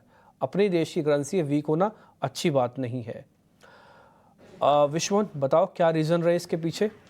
देखिए, सबसे बड़ी रीज़न लगातार आप लोग बता भी रहे हैं, जो टैरिफ जो लगाए गए थे यूएस के 3 बड़े ट्रेडिंग पार्टनर्स कनाडा, मैक्सिको और चाइना पर जो टैरिफ लगाए गए थे वीकेंड के दौरान, वो एक काफ़ी उसका काफ़ी ज़्यादा असर दिख रहा है। और डॉलर की डिमांड एक सेफ हेवन के तौर पर भी बढ़ती है ऐसे समय में, और ये ट्रेड वॉर रुकने वाला नहीं है। चाइना की तरफ से भी इस तरह के बयान आए हैं कि ट्रेड वॉर से किसी को भी फ़ायदा नहीं होगा।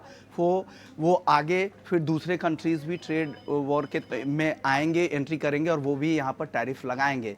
तो ये आगे और इससे ग्लोबल ग्रोथ पर असर पड़ेगा। तो ये सबसे बड़ी वजह है। डॉलर इंडेक्स आप देख रहे हैं 110 के करीब पहुँचता जा रहा है, अचानक से वहाँ पर भी तेज़ी आ रही है।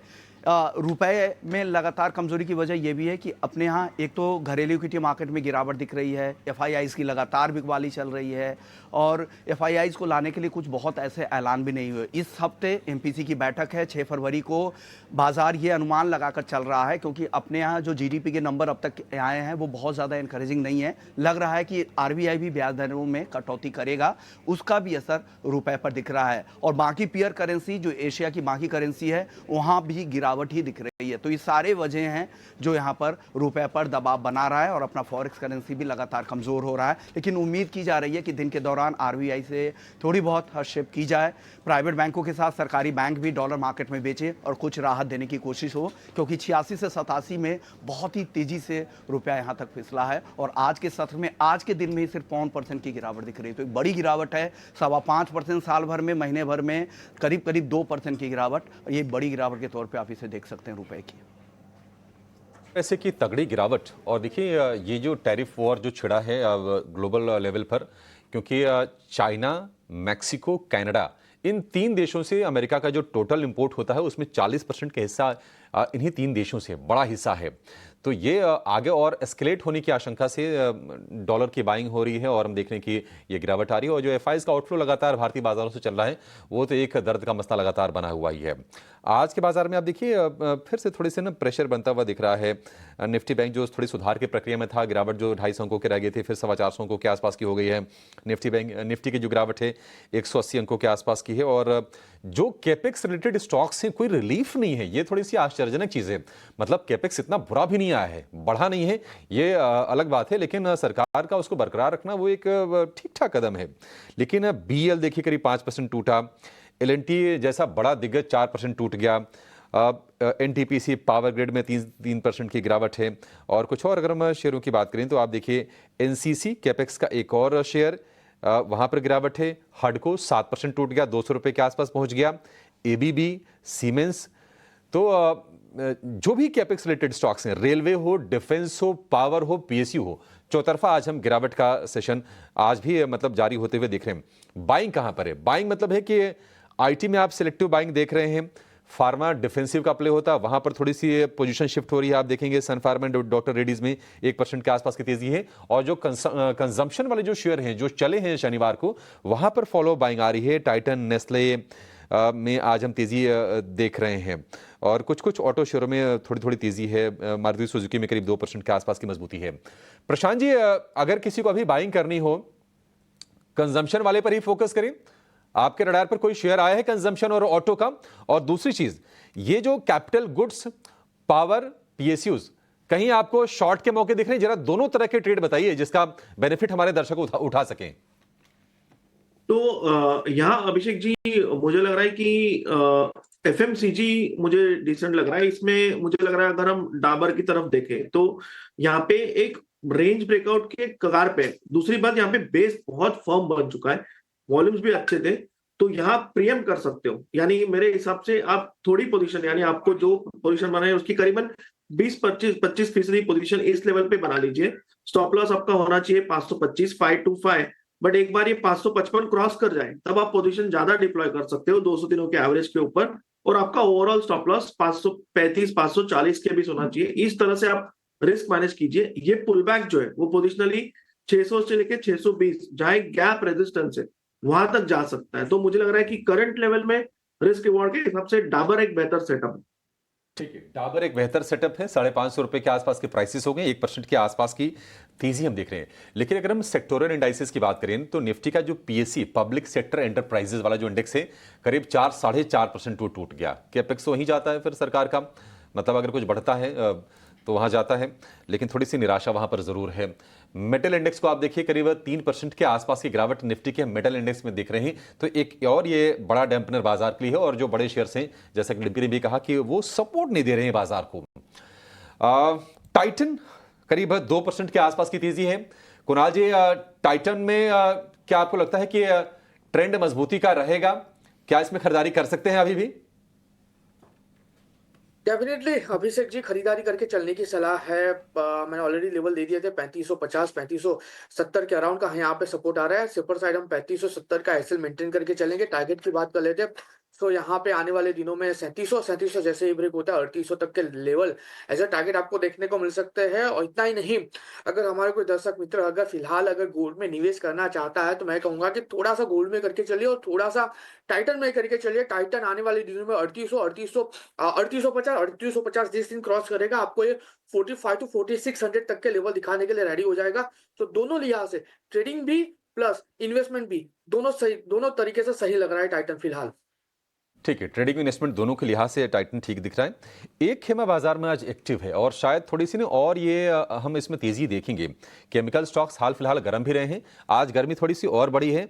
यूपीएल, पीआई इंडस्ट्रीज, एसआरएफ, नवीन फ्लोरिन, आप देखिए ये वायदा के सबसे ज्यादा चढ़ने वाले शेयरों में शामिल है। और इनके चढ़ने की वजह एक और भी है, जिस तरह से चाइना पर 10% के आसपास का 10% का जो टैरिफ अमेरिका ने लगाया है, तो माना ये जा रहा है कि जो भारतीय जो कंपनीज है उनको उसका बेनिफिट मिलेगा अगर शिफ्टिंग होती है, अगर चाइनीज केमिकल कंपनी से अगर भारतीय केमिकल कंपनीज की तरफ से। थोड़ा सा और इसको विस्तार से समझने की कोशिश करेंगे कि अभी इनका टोटल एक्सपोर्ट वगैरह कितना है यूएस को, टैक्सेस वगैरह की स्थिति क्या है, डिमांड के सिनेरियो क्या है, आगे इस पर विस्तार से चर्चा करेंगे। लेकिन एक काम करते हैं, एक ऑप्शंस का ट्रेड समझ लेते हैं और लेकर आएंगे ऑप्शंस के चैंपियन को।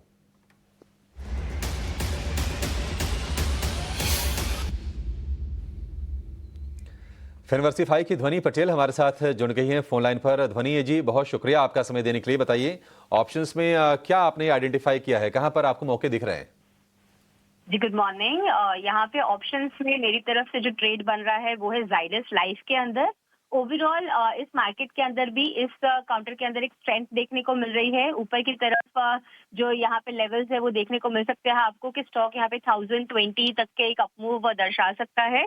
करंट लेवल से 980 का आपको कॉल ऑप्शन खरीद के चलना है।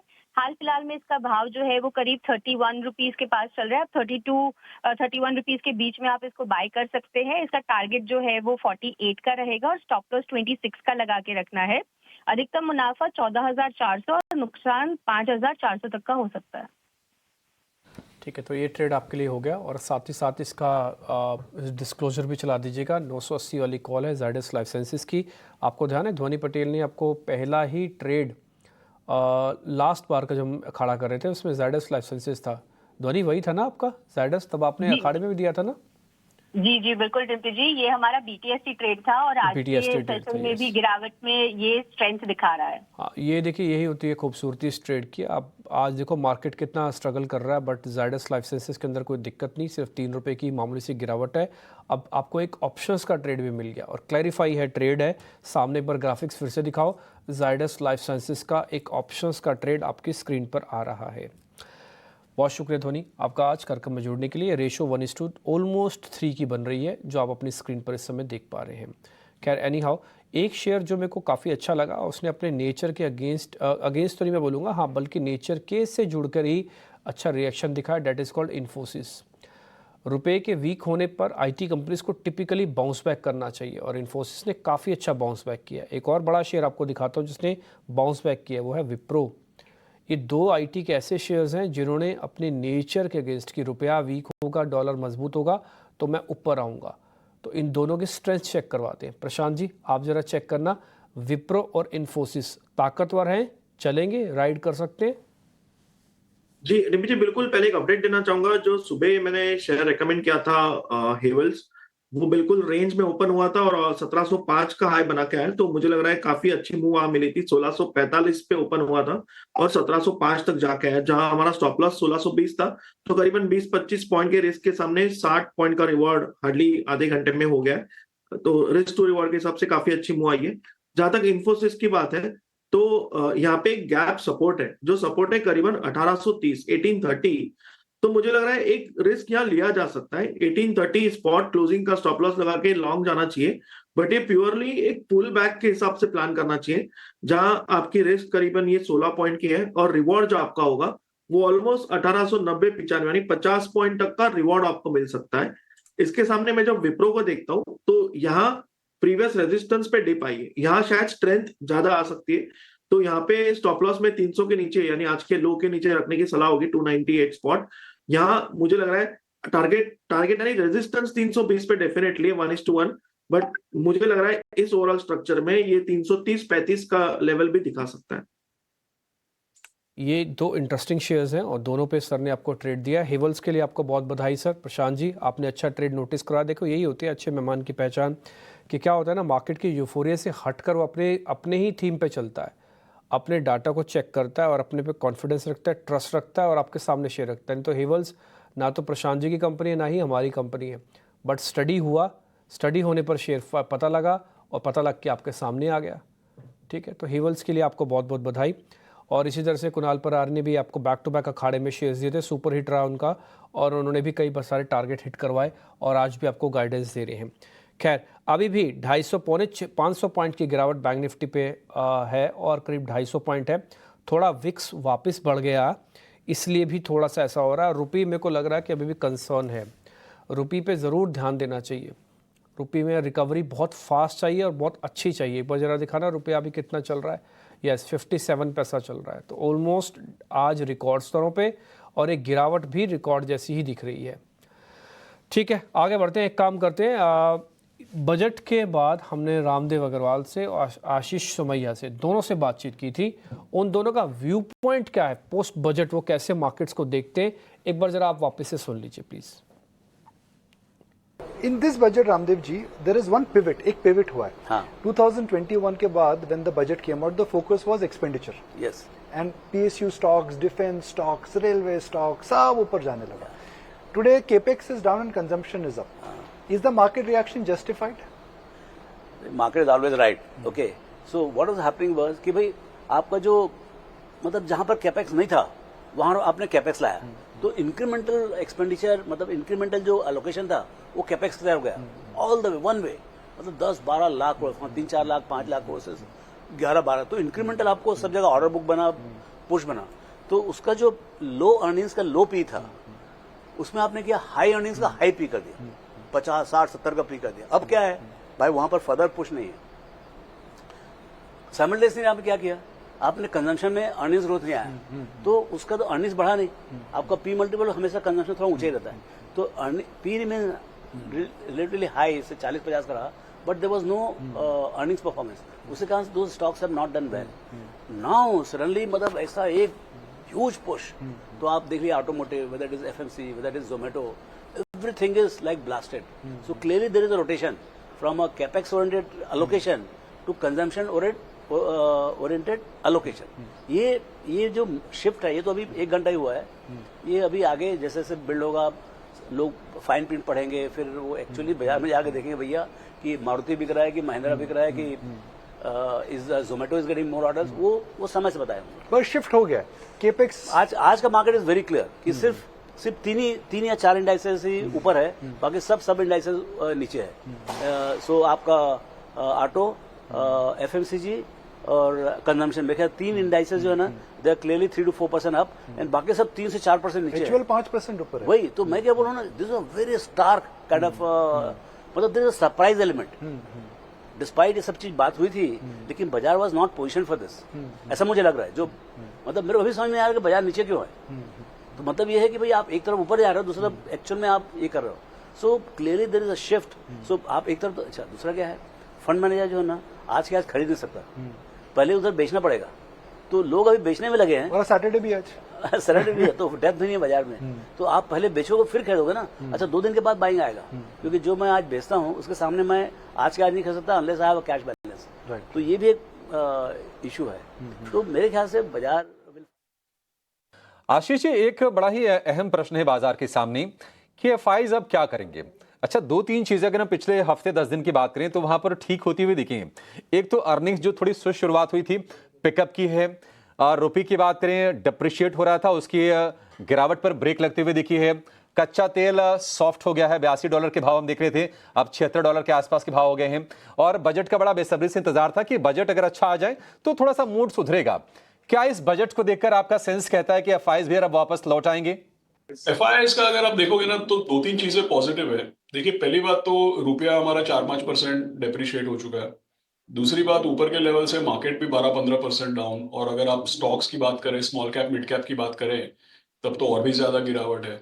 और हमारे प्रॉब्लम्स अगर आप देखेंगे मार्केट के सितंबर से लेकर के, मार्केट के प्रॉब्लम्स हमारे रीजंस की वजह से नहीं स्टार्ट हुए थे. प्रॉब्लम्स हमारे एक्चुअली यूएस से ही स्टार्ट हुए थे.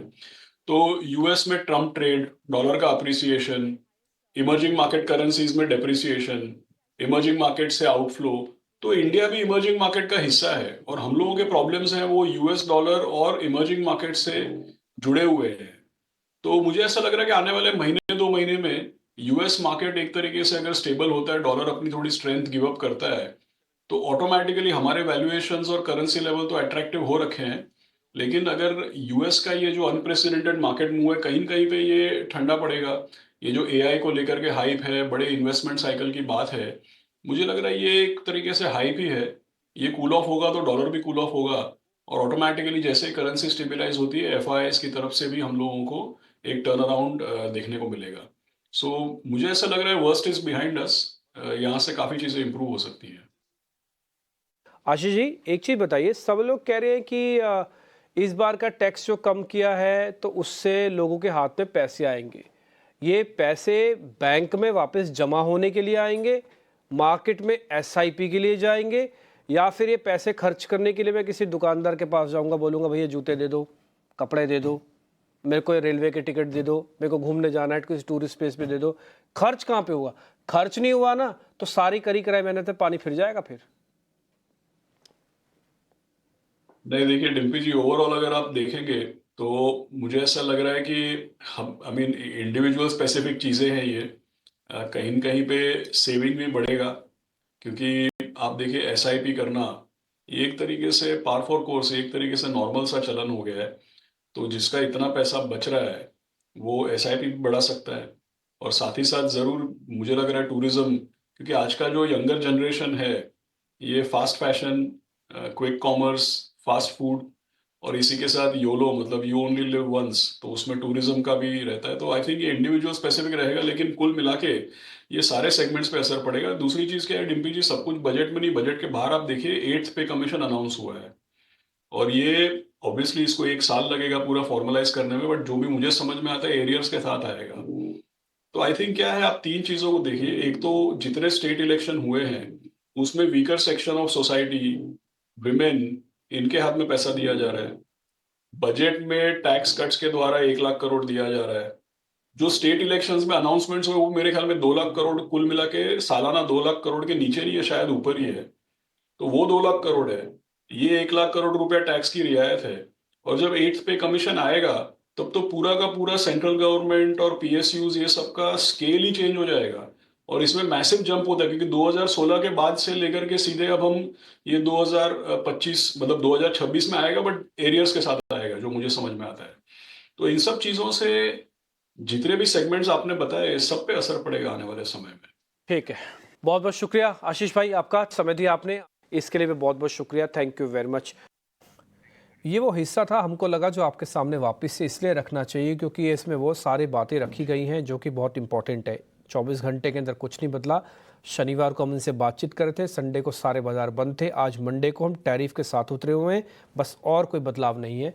और आपको स्क्रीन पे थोड़ा रुपया दिख रहा है, मेरे को रुपये, मैं फिर से बोलता हूँ, मेरे को आज रुपये की चिंता ज़्यादा है, मेरे को टैरिफ का तो डर ही नहीं था और ना ही मैंने सुबह आपके सामने ना ही टैरिफ को लेकर कोई हाई हल्ला, कोई होप ऐसा कुछ बताया। हाँ, जो टैरिफ का इम्पैक्ट आ रहा है ना वो बहुत खतरनाक आ रहा है रुपये पे। रुपये ऑलरेडी वीक था, अब आप देखो 55 पैसे की वीकनेस के साथ ये अपने 3 महीने के निचले स्तरों पर वापस से पहुंचा और किसी सेंस ऑफ रिकवरी नहीं है। कम से कम 10-20 पैसा 30 पैसा कुछ तो रिकवर होता, ये रिकवरी नहीं है। बस यहीं से एक प्रॉब्लम जो है मेरी शुरू हो रही है। मेरे साथ कुणाल परार हैं और साथ ही प्रशांत सावंत है। उनसे एक काम करता हूँ मैं, क्योंकि मार्केट के अंदर जहाँ जहाँ पे कुछ अच्छा